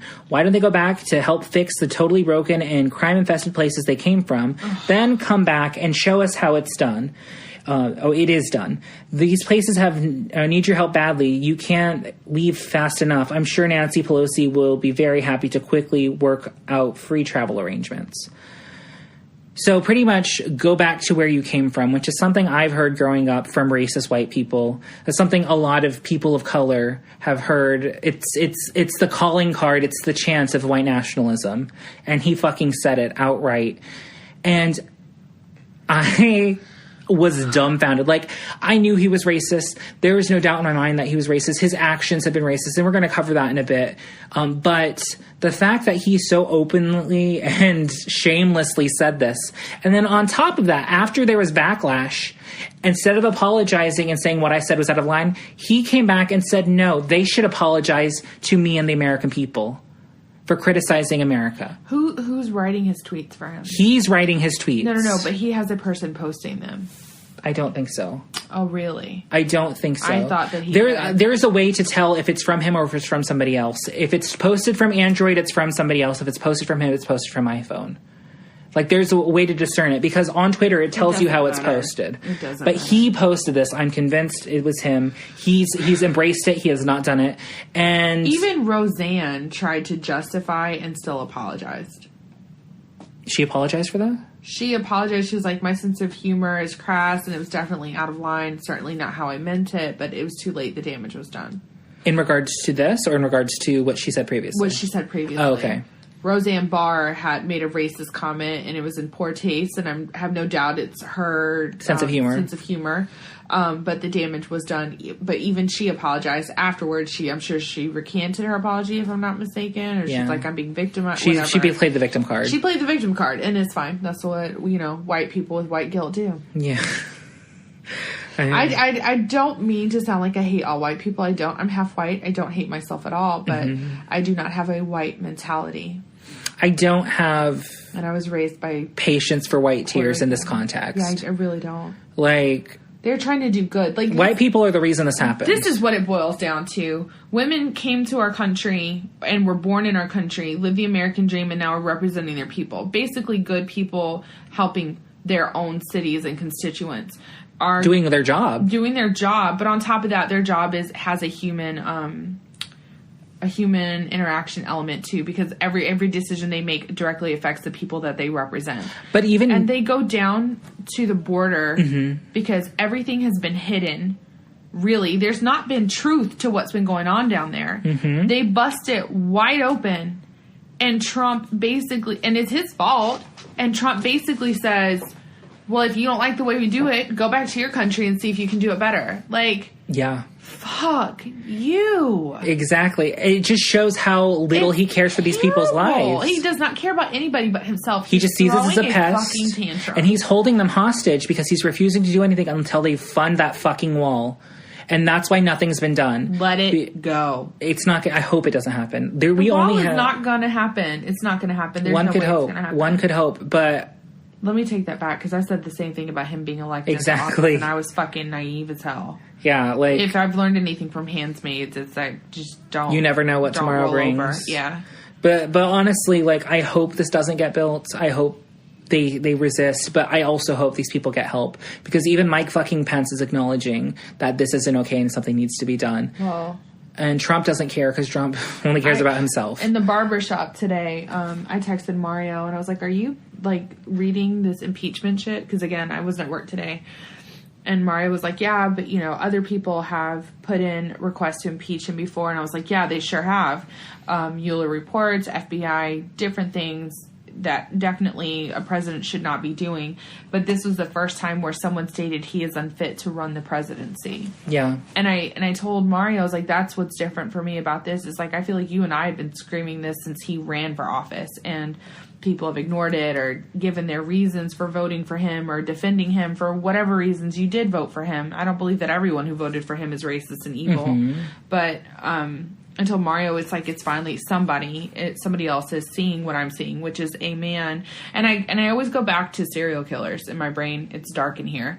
Like the frenzy killing, right? Mm-hmm. You start out as a burglar and then a rapist and then crime of passion murder, and then you're full on like serial killer. Just random person at the park walking their dog. Right. Your Golden State Killer status and his tantrums and his tweeting and his comments are getting more and more heinous with every step, and because we're being fed such small portions of it, people are like, oh, but we're gonna turn around one day and he's gonna be like doing the worst thing imaginable, and everyone's gonna be like, how did this happen? It's because we're telling you how it happened. He's losing his mind and he's throwing a tantrum. Mm-hmm. And he's doing it on Twitter. Yes. He's doing it on Twitter. And I'm not talking down to Twitter. I fucking love Twitter. I don't. I don't mind Twitter. Because they don't see these comments as racist. I don't have a problem with Twitter. No, they do. That's just their fucking excuse because they don't want to mess with the president. No, it's not they don't want to mess with the president. The president brings them users because his following uses it, and they're struggling because they don't want to Twitter mess has with the president. been hemorrhaging users for the last 5 years. Nobody uses Twitter anymore. They don't want to mess with the president. I don't think that's it. I think if they were to mess with the president in that regard... Right, so they don't want to. But I don't think it's a fear of him. I think it's a fear of losing business. People using... Because if he stops using it, Twitter's going to go downhill. Because honestly, he's keeping Twitter afloat right now. And they're like, well, no, we're just going to ride with it because that's money. Because again, all they care about is fucking clicks. If he turns around and that wall is built out of diamonds sourced by... Like blood African diamonds? Blood diamonds, and these children are dying from or these people and these kids are dying from asphyxiation, and it's all coming out that he's the worst president we've ever had. Don't act surprised. Absolutely. Mario and I have been screaming this since before we knew each other and when he was running for office. Well, honestly, it's people of a color as a whole have been seeing this. We've acknowledged his racism since before. Been shutting it down. We've been acknowledging his racism since before he was even a presidential candidate. And for me, it's not even just the racism. He is problematic as a person. Absolutely. Racism is part of it, but I genuinely think he's unhinged, unstable, and a complete sociopath. I would even say psychopath. I don't know about psychopath. I do. I think he's mentally unwell, and I think he is unstable, and I think he's going through a change of life, and maybe early onsets of dementia is happening. But were you the one who told me gonorrhea? Or Chelsea Handler? It was Chelsea Handler. Chlamydia. Syphilis. It's one of the venereal diseases. But I mean, he's unwell. I do agree that he's unfit, and I think these comments are enough to show that. Absolutely. If we're going to ignore everything else he's done, if we're going to act like none of it happened and he's just a brass individual and all these piss poor excuses for his behavior and his outburst, fine, I'll take it. What do you guys say about this? Yeah. There's no escaping the racism with the concentration camps now that it's been blown open, and with the comments he's made. But guess what? Fox News did it. So Fox and Friends, when this happened... It's making me sick, Mario. I'm serious. Go ahead, talk. Instead of acknowledging the fact that it's fucking racist and what he said is what he said, all of them were playing it off like, oh, someone was in a joking mood today. Like, someone's making jokes. No, it's not a fucking joke. It's serious. What does he have on them? Everything. He's providing them his viewership. His loyalty to them is bringing his geriatric following and all of their people onto the network. So as long as he is in support of Fox News, they're going to get views. So they're going to cater to him. There's literally moments where you can see where they're talking directly to him on Fox and Friends. You know they're talking directly to him. Like, it's shameless. And the fact that they know that they have this power, they're using it to their benefit and shaping the narrative to their means to make it as most convenient and good for both Trump and themselves. That's why Fox News is not a news network. It is a commentary network, because they don't report the news enough to be considered news as news. You know, it's entertainment. It's not journalism. And it's shameful. Now, I do want to say that Hillary Clinton did have a very good clapback in regards to this. And Hillary was one of the first people to respond to this, because it did take people a second to respond, and then they came out responding in droves. Republicans. Oh, well, there's a list of Republicans who are responding now. Now, but it took them 2 days. After Trump already commented on it. But Hillary's clapback, what in response to these tweets, was they are from America, and you're right about one thing. Currently, their government is a complete and total catastrophe, because it fucking is, because she was not elected president. And you know what? That should make me feel better, but it's making me feel more sick. Twitter's hanging on. Twitter's not calling him racist because of money. Yeah. And Fox is staying on board because they bring him viewers. Like, this is a problem with the country as a whole. It's because America is an oligarchy. It is run by the rich, for the rich, to benefit the rich, and we just happen to live in it. Even Jimmy Carter has come out and said this. It's all about money. Jimmy Carter's one of the few presidents I actually really do respect. Yeah. And he's from here. Well, not from here, but from Georgia. We're not Georgian, but... No, he's from Georgia. I don't claim this. We resided. Yeah, we fucking either. I will claim Columbus, though, because we vote blue. I don't claim this place. I'll claim Columbus. We vote blue. But regardless, Nancy Pelosi even came out, and I don't really like Nancy Pelosi. I was hopeful that when she became House Majority Speaker that she would make some change, and she has not. You already knew all she's pretty much done is, okay, we're going to condemn this, so we're holding a vote, we all condemn it, okay, there we go. Nothing effective has been done in her power, and I think she's squandering it. But she did say... Do Americans as a whole realize, like, how much they're just placating you? They really are. I'm not saying that to be, like, condescending. I'm saying that because, like, a lot of people are like, oh, well, at least Nancy Pelosi condemned it. Yeah, great. But, like, they're doing that just because they know that'll quiet you. Potentially, yeah. Oh, someone said it was bad, so I don't need to speak up. Oh, Fox News said he was joking, so those people are going to be more vocal. I'm feeling sick. I really am. You can see it. She's turning green. I just, like, I don't understand. I don't understand. This country was built on the backs of slaves and the backs of people who are escaping religious persecution. This is what we stand for. This is what we wanted, and we're now using it as a money-making machine. And keep the rich rich. I don't give a fuck about that. That really doesn't affect me. It's honestly capitalism. It's capitalism, and I understand that that's the world that we live in. But, like, I'm telling you that there are families drinking out of toilets that are probably not clean and don't have a place. Children. Yeah, children are literally dying in these concentration camps. They're dying. Children. And then you're talking about countries that don't have vaccinations. Yeah. What's going... Like... And we're okay with it. Well, I'm not okay with it. And now, and I almost feel like this was a smart move on his part to make these comments, because guess what? It's distracting. We're distracting away from the concentration camps now. Absolutely. And talk about your censorship, because I can't talk about this much longer. So talk about your censorship. Absolutely. Well, I will say your point right there was made by AOC and the squad, because they held a joint press conference after these tweets and the backlash of these tweets. And they said, no, we want to move past this, because we are focused focused on the issue here, and the issue is these concentration camps, because this is unacceptable and this needs to be acknowledged, and this is distracting from what's really important here, because these people are people and they're being held against their wills in these conditions that are unlivable and inhumane and against fucking like rules of fucking war in a sense. But he's always been very anti-Mexican, especially like as a Mexican person. I felt so scared and so attacked by seeing how much support he has. I feel unsafe still to this day. Like, I don't. You should. I don't mean to say that. Like, no, it's true. Like, I if I were you, I'd feel that way.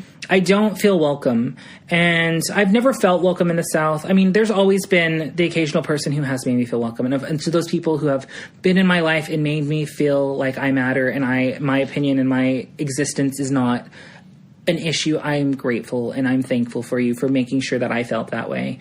But I've always not felt like, we had this whole conversation. I haven't felt safe in the South for a long time. Well, and then also being Mexican in the South, there's a whole nother level to that racism, because there's still farms and stuff running, and a lot of Mexicans have come in and take jobs, and so it is hit pretty hard here, especially in the South. Mm-hmm. And I completely understand that. Just like in New York, Puerto Ricans were an issue back in the 70s. I get that. My mom suffered through that, and I think she's still trying to prove herself to this day. And it's hard not to, because when society has made you out to be this, you just want to scream at the top of your lungs. And you want to prove them fucking wrong. Yeah. And all it is driving us to be better people and to better the country, like AOC and the other women of color who are fighting for help for this to change it, because they were motivated by this. And that's a real politician. I just need to say this because I think about Kamala Harris and her response to Joe Biden, and, that lasted 2 episodes of a discussion. But that, to me, is like a real politician. They're up there.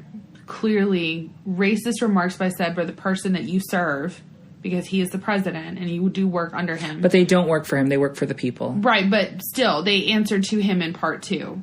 And instead of taking those comments and being victimized and lashing out, they're saying, everybody needs to focus on the real issue. It's not us.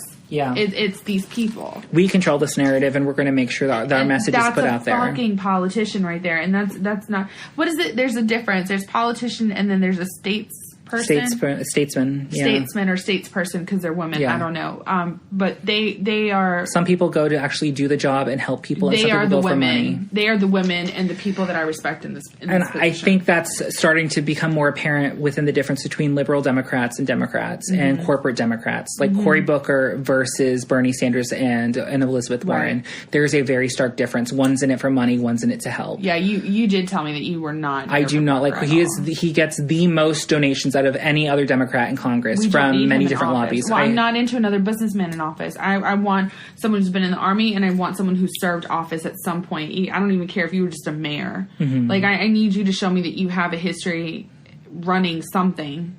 Yeah. And I need you to have military background. That's important to me as someone who was raised in a military family. I'm sorry. Mario is now going... We do need to wrap this up. Absolutely. So Mario's going to give examples of racism, and then we have a very powerful article that Mario and I actually found independently and shared with each other. Right. So we want to read this on the Well, we have talked a lot about his racism, especially his tirades and dehumanization of Mexicans in particular. But one of the other big things that he's spearheaded and tried to make a big deal and enforce is on the census that's coming up next year, the question of citizenship and if you are a citizen. And this has a huge impact. A lot of people may not see it this way, but this has a huge impact because, one, if you're asking citizenship, this is going to dissuade Mexican and illegal immigrants from partaking in the census. Because, one, they don't want to be targeted because this is a way of tracking them, you know?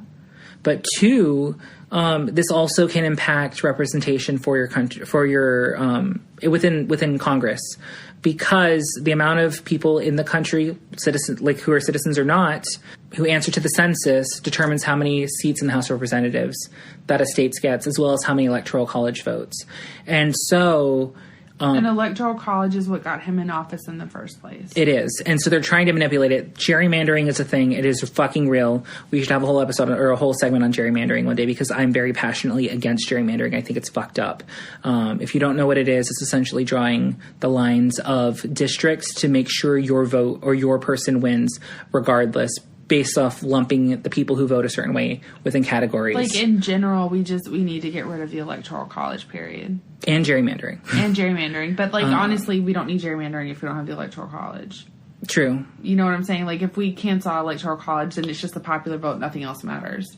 Very true. Well, no, the electoral college is only for president, though. This gerrymandering affects local and presidential. It affects everything. So gerrymandering is real, but I just think everybody gets one vote, and that vote counts towards the person. I think that would be best because we would have Al Gore would have been president, Hillary Clinton would have been president. Our country would be very different. Exactly. Maybe even Obama wouldn't have been voted because our country would be in a different direction. But who knows? Yeah.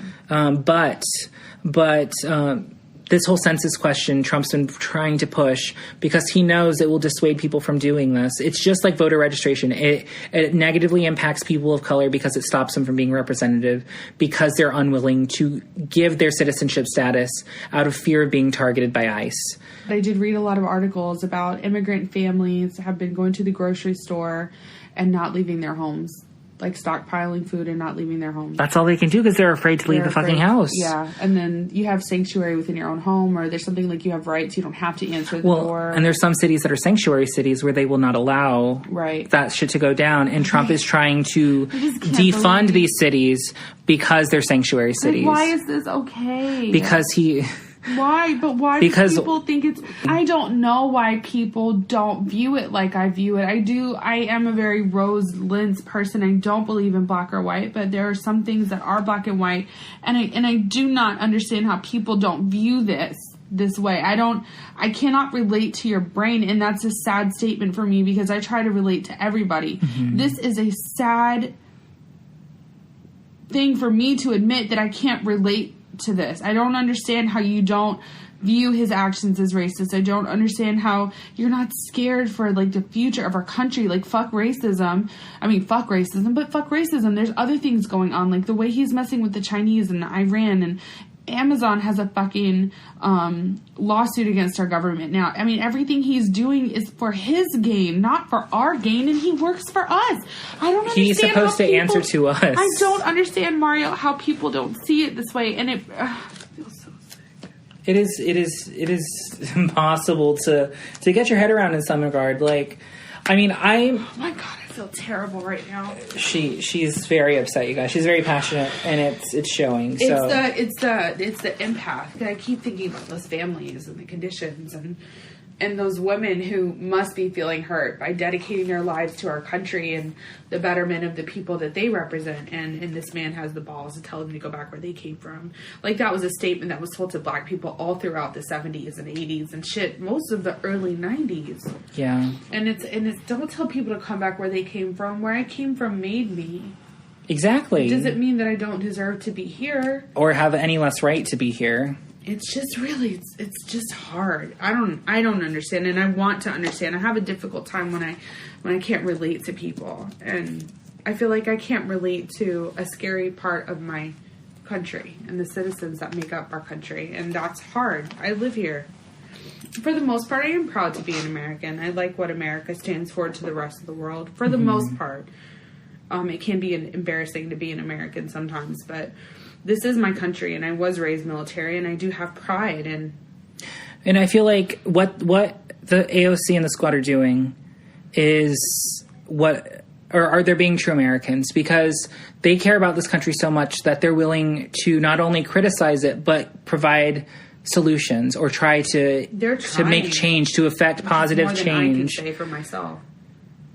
Like AOC, if she became president one day, I would be so excited. I feel like she's the real deal politician. She got into politics not for money. She got in because she's like, Trump motivated her.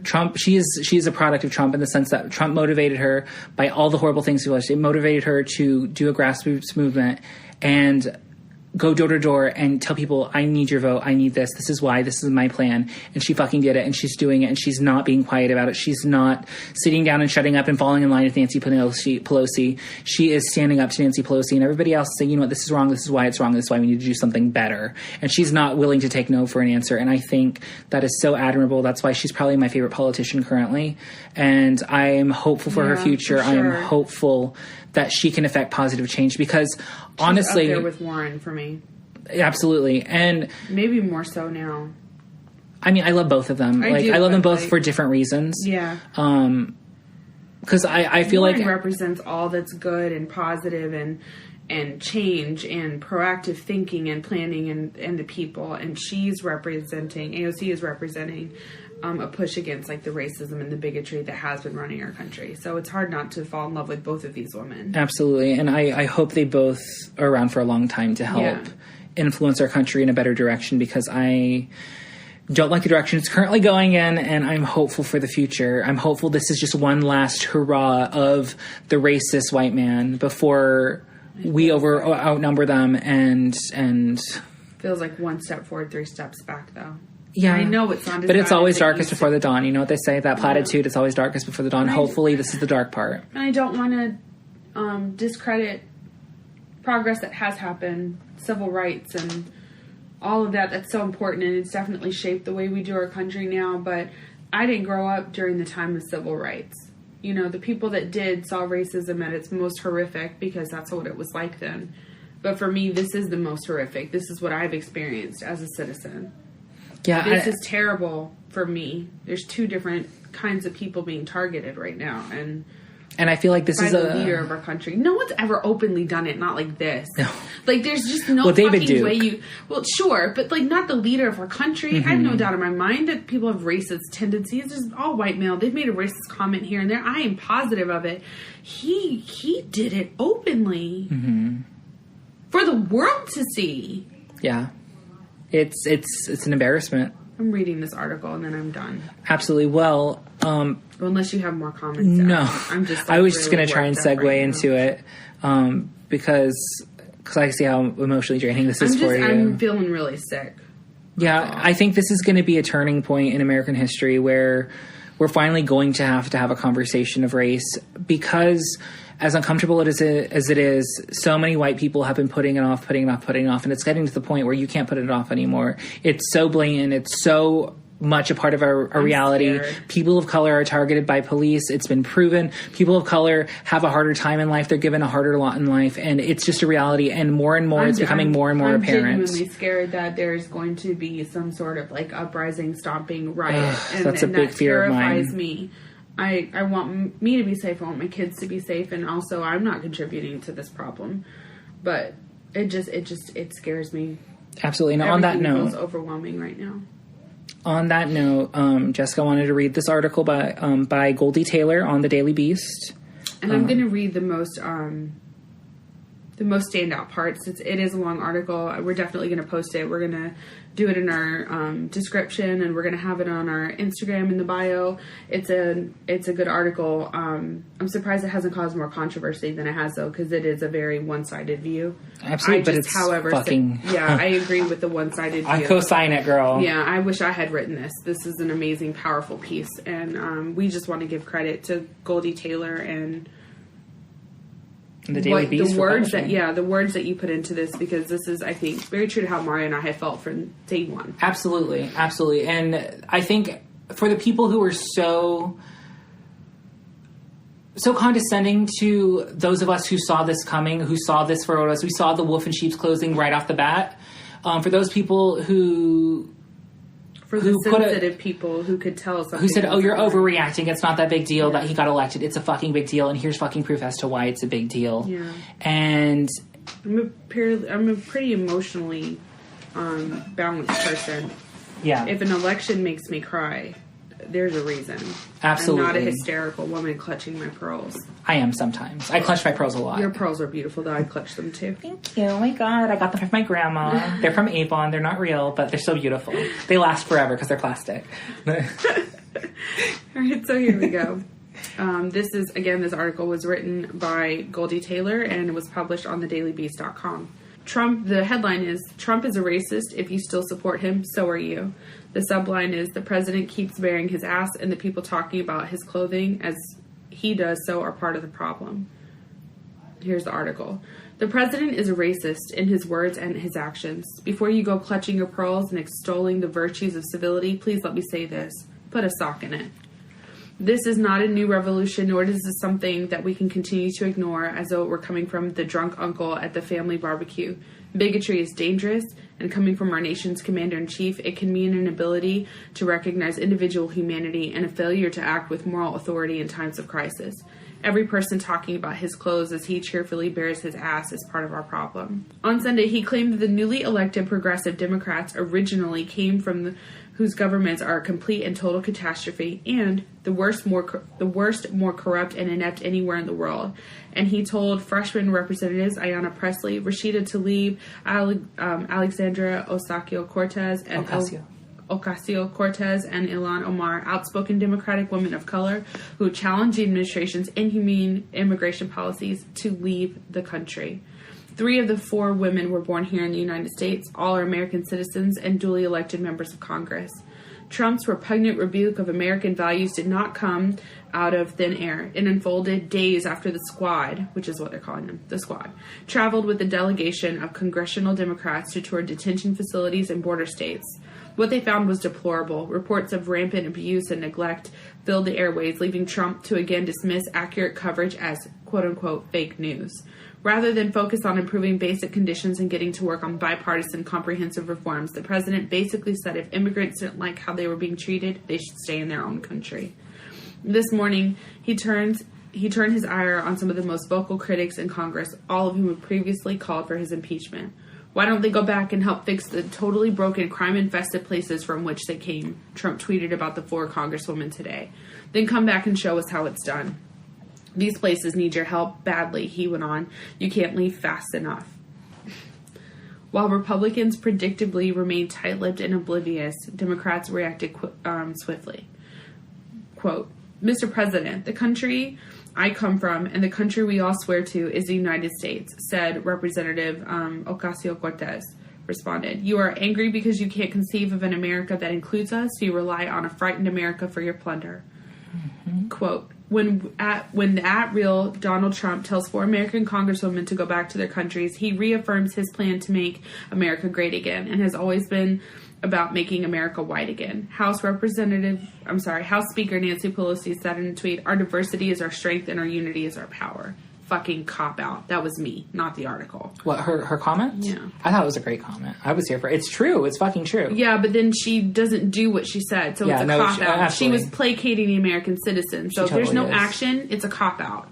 Very true. Work. I'm not mad at you, Mario. No, I understand. She's just very passionate right now. Yeah. This isn't simply disgusting and divisive rhetoric, whether it is the abhorrent, inhumane treatment of immigrants detained in a government-sponsored concentration camp or the slow, piecemeal aid sent to Puerto Rico after Hurricane Maria. Work.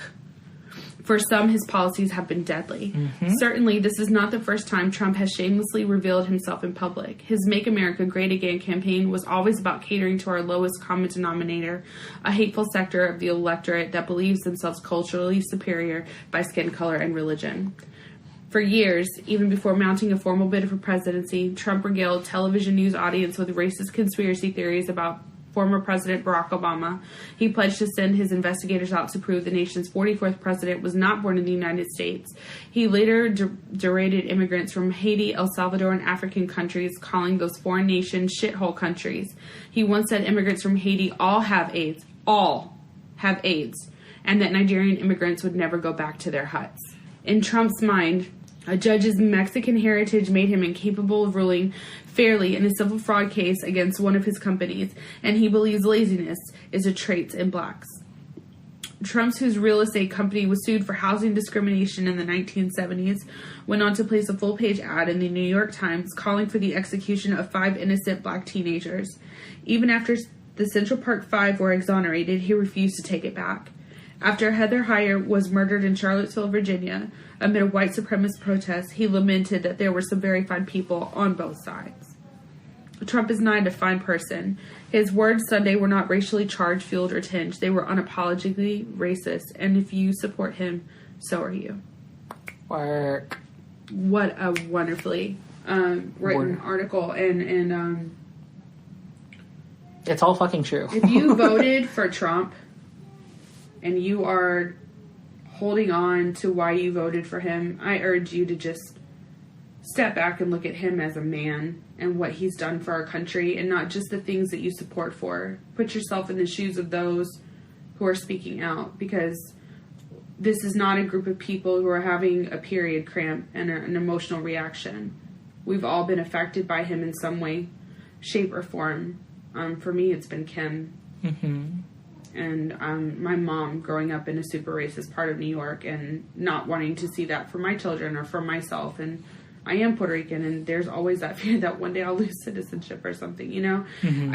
I'm just asking you to step back and really look at, what is it, from Parks and Rec? How has Leslie Knope helped you? How has Trump helped you? Like, that's all I'm asking. I'm not going to fight anymore. I think there's people fighting for us at this time, and I'm not going to judge anyone who voted for Trump, but I'm just asking, like, just step back. Because there's, for me, there's been more harm than good. And I do want to add, even if he has helped you, has what he helped you with outweighed the rights of these people? Yeah. And the rights of your fellow man in this country? Yeah. But I think that was beautifully said, Jessica, and I think that's a great place to end this episode. Thank God. Girl, you don't understand. Like, y'all don't understand. She has been... I'm so sick right now. Like, I feel terrible. She absolutely... Well, can we tell your story, though? what story? Because that'll make me laugh. Mario and I, like I said, we Skype all day. Then this is my fucking hooray for the week, and I straight up stole that from My Favorite Murder. But I was telling Mario, you know, I'm on vacation now, and ordinarily I'm off on Wednesdays and Thursdays. Today would be my normal day off. Thursday would be my normal day off. But I ended up taking a vacation this weekend, and I would have to go back to work on Monday. But because my schedule changed, it changed right in the middle of my vacation. So I get extra days off, and I don't lose vacation days. Mm-hmm. And I was telling Mario how excited I was about that, just to have like an extra day and, you know, come back to work completely refreshed. And Mario's response was, won't he do it? He hashtagged me a Christian response, which is, won't he do it? Like, you know, thank God. God did it for won't you. God do it? Exactly. And it took me a second to look at it, because this was right after the religion episode. Right after. And I was like, wait a minute. And so because I'm slow on the uptake, and I responded back and I said, hashtag look at God. One of my good friends says that all the time, and she is Christian, and she genuinely means it, but it's cute. And so Mario and I are cackling from across our department because we're ironically using religious like hashtags at work. And it just made my whole day, because I feel like I have a friend that gets me. Same. And that for me and my strange personality, that's hard. I can't even make eye contact with you right now because I get emotional. But like, it's hard to find people like me in the South. It's hard to find people like Mario in the South. And who's on my level and who sees things the way I see them. And not just because like I want to hear what like I'm saying back. No, not at all. Because we have a lot of differences in opinions. We do not pander to each other at all. But at the deep core values of our being, it aligns, and it's beautiful, and I'm so grateful that we've done this podcast and become closer friends because of it. Oh yeah, I feel like it's forcing a friendship for me. Absolutely. Well, and it's not forcing, but like, I don't mind it. I get to sit down and have real conversations that I wish I made time for more. Definitely. I feel it's also very therapeutic for me, because I have a lot of thoughts that I always keep it to myself. But at the same time, I feel like you'll probably feel like you have a weight off your shoulder, because you've been thinking about this and internalizing this for so long. Because there's not a safe place to talk about my feelings in regards to Trump outside of my husband and my best friend, who is a white girl who was raised in the South and fucking hates him. Mm-hmm. And, you know, I have people on my Facebook page that I went to high school with that were joining in the racist comments about the new Ariel. And I have friends on my Facebook posts that were dogpiling onto the racist comments about Ariel can't be black, and making comments like the next Martin Luther King movie can be played by a white guy. And to find someone who can joke with me about like religious things, because you know, we both it's hard to find an atheist. Yeah, it's a twisted sense of humor, and it's dark, and there's never any judgment with Mario, and it's something I'm very, very grateful for. And that, like, he knows that when I cry and don't want to talk, like, he won't make me do it. Yeah, but I'll be here if you need me. I know. It's so hard. All of this is really hard. Between Puerto Rico, which it will always be my home, mi isla, and this with Trump, and someone else. The catalyst, though, for the tears is someone else saying he's unfit to be president. And it's like, thank God. It's been acknowledged. Oh my God! Like, finally, someone else sees it. He's not fit, and you shouldn't hate Mexicans or Black people. They're good people too. If you don't understand them, that's something that can be changed. Yeah, it should be changed. Well, I'm not going to say it's your loss. I don't want it to be your loss. It can be changed. Yeah, and it should be changed because we're all people. And if if America fell tomorrow and you had to seek asylum in Mexico. If people treated you like this as an American, you wouldn't know how to handle yourself. You wouldn't know what to do. You would not be as strong as the people that are down there in those concentration camps right now. Absolutely. That's how they know that life. That's how they grew up. So, I don't know. Thanks, Mario, for making me talk about it, because I do internalize this stuff. Racism is hot button for me. Absolutely. And I feel like I've lost like a year off my life with this presidency, because I have nobody to talk to about this, because you're not supposed to talk about politics. And of course I have some friends who are very liberal who like will occasionally have a conversation, but like I read the news every day and it's hard. I'm so grateful that you do too, because I feel like such a crazy person. It's so hard to do that, because honestly there was a time where I did stop after he was elected for like a year and a half. I just stopped because I was so sick. I was so scared. I was so overwhelmed by the amount of hatred that he empowered and he provided a platform that I just couldn't look at it. I was disgusted. Yeah. And now that I have this platform, as small as it may be, I feel like I'm able to express myself and share how I'm really feeling and get that off my chest, because it's been making me sick. It's been making me anxious. I literally please, if you've not registered to vote, oh my God, please register to vote. We need people to vote in this next election. I have a friend who has dual citizenship and she votes from Ireland. If she can do it, you guys can please vote. Ariana Grande, go to her concert. They're registering people there. Every single concert she does. And if you live in a state that periodically unregisters you to vote, if you don't vote within the last couple of elections, you need to. It's your responsibility as an American. It is your right and your duty to. And if you're unsure that if you live in that state, there's always places to check online at your government website. Maybe we'll get a list of like the major states that. We'll find lists of states that do purge after a while. How about that? That's an easier one. Georgia's one of them. My mom was purged. Oh, luckily, when she went to get her license renewed, there's like, oh, by the way, you're not registered to vote anymore. Do you want to register? And she's like, yeah, sure. So she was able to vote. But if she had not, she would not have been able to vote. And it's affecting people of color more than anything. Mm-hmm. So voter ID laws, and he's pushing those too. So it's just so many things. I'm sorry. We need to step away from him. We do. I'm just super... We're going to end it on this. There is an election coming up. I understand that it can be overwhelming to come in at this stage if you're not avid political people like me and Mario. Try watching a couple debates, learn about who's out there, and please vote for somebody other than Trump. Absolutely. Whoever's on that Democratic ticket, I feel like we have an American duty and obligation to get them in office regardless of who they are. I mean... need somebody else. If it's not Kamala, if it's not Elizabeth, if it's not Bernie... you still have, like, you cannot do what we did to Hillary to what's him, because we know whatever they are is nowhere near as worse, unless it's Michelle. Oh.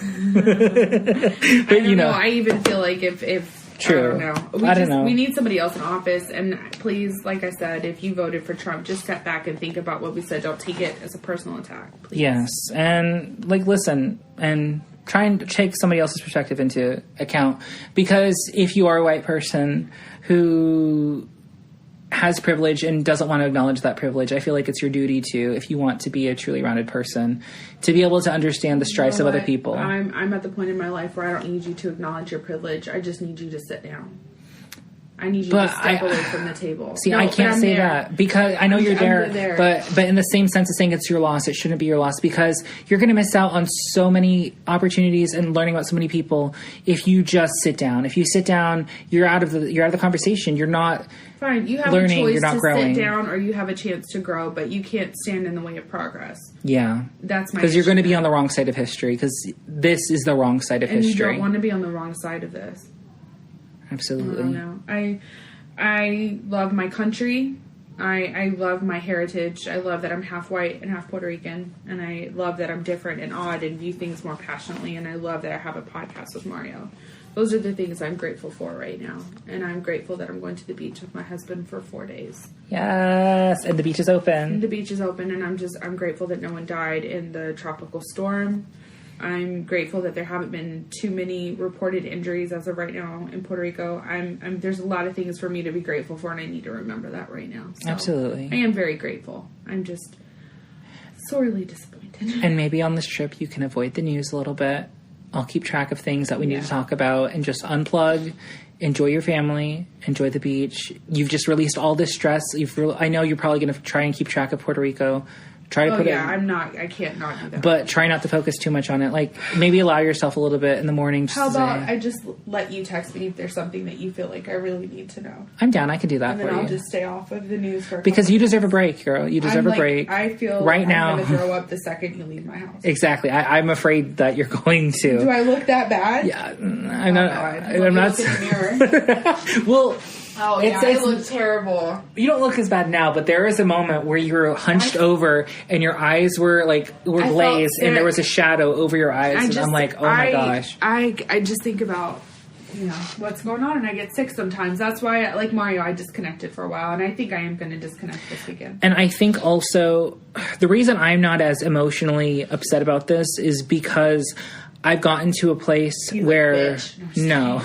I am, but no, I also have gotten to a place where I'm having to acknowledge it's happening. I'm upset that it's happening, but I cannot let it make me ill because, like I said, the first year and a half after he was elected, I was ill. I was stressed. I ignored it. I had no feelings about it. I had so many feelings about it. And I think now that I'm at the point, it's not that I'm numb to it, but I've learned to live with it to the point that I can acknowledge it's happening. I can be upset and I can be outraged, but I'm also not going to let it impact me to the point where I get sick. And I'm sick that, but also, this is a lot for you all at once, all in one day. And then you've had such a long day, and then you're talking about this on top of it all. I'm sick that it happened, and I'm sick that it happened. This is the history of the first president being openly racist like this. That's a difficult pill to swallow. Because usually Well, first modern racist. president. Yeah, modern president. But usually when someone's racist. Yeah, but totally. when they're just open about it, it's a whole different. It's a punch to the you're not even going to try to hide that shit? Yeah, you just don't care anymore. I forgot we were supposed to call Murray. Well, I'll call him later. Oh, you want to record it? Huh? You want to record it? Oh, yeah. Let me see. I'm sure it's not long.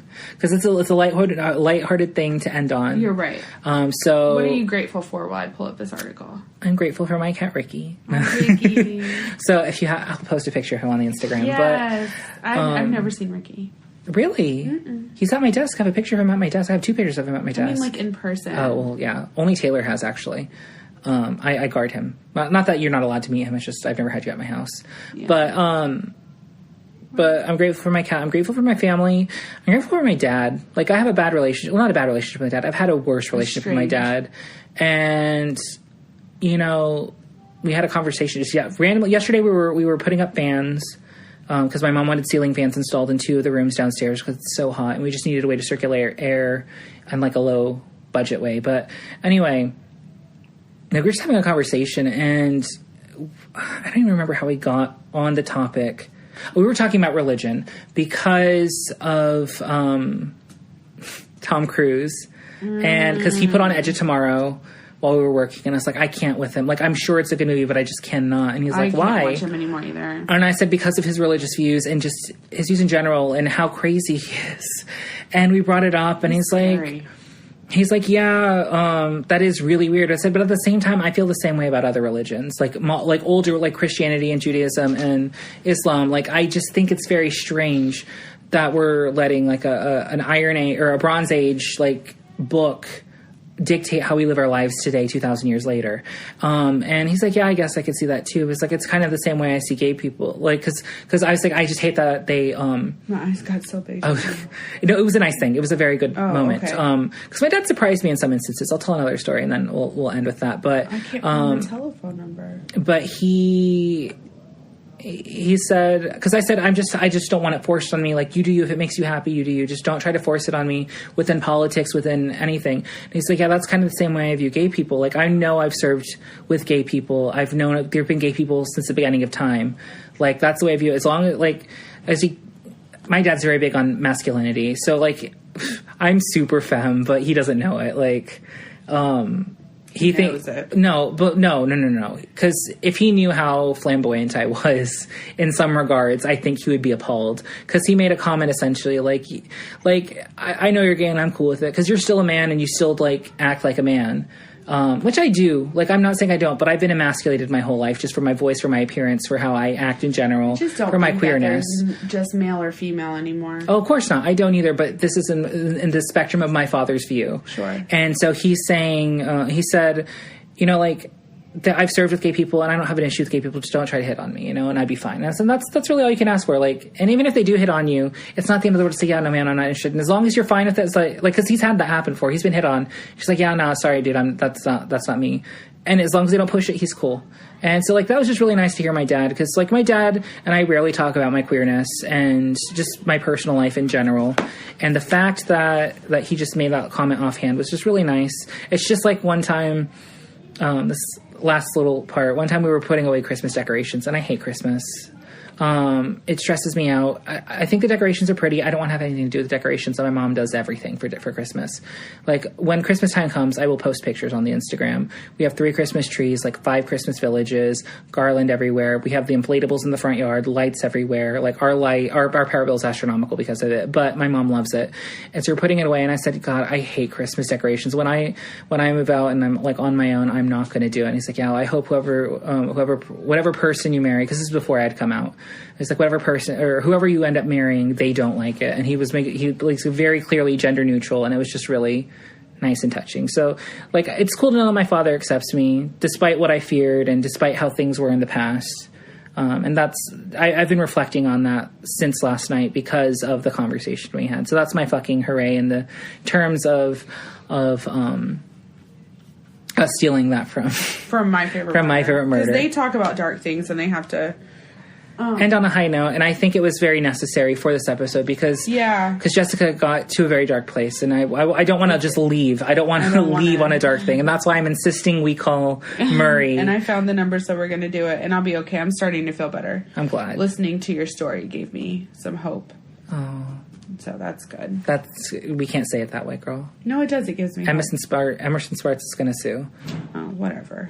You can kiss my ass, too. Do you know who that is? Yes, you can kiss my ass. Oh, my God. You know who Emerson is? Okay. So here we go. We're going to call Murray. We just want to say thank you so much for listening. We'll see you next week-ish. And bye-bye. Bye-bye. Enjoy calling Murray from Stranger Things 3. It's supposed to be a huge Easter egg. Hi. You have reached the residence of Murray Bauman.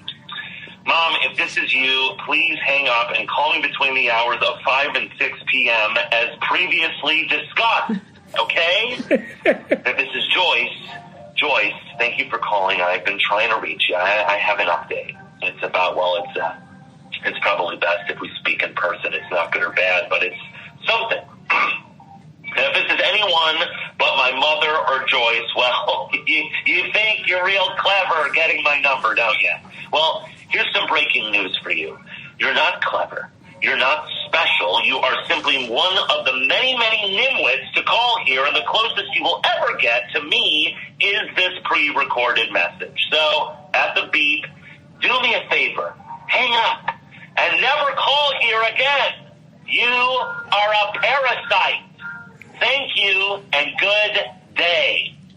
Sorry, this mailbox is full and cannot accept any more recordings. Thank you for using the voicemail system. Goodbye. I love it.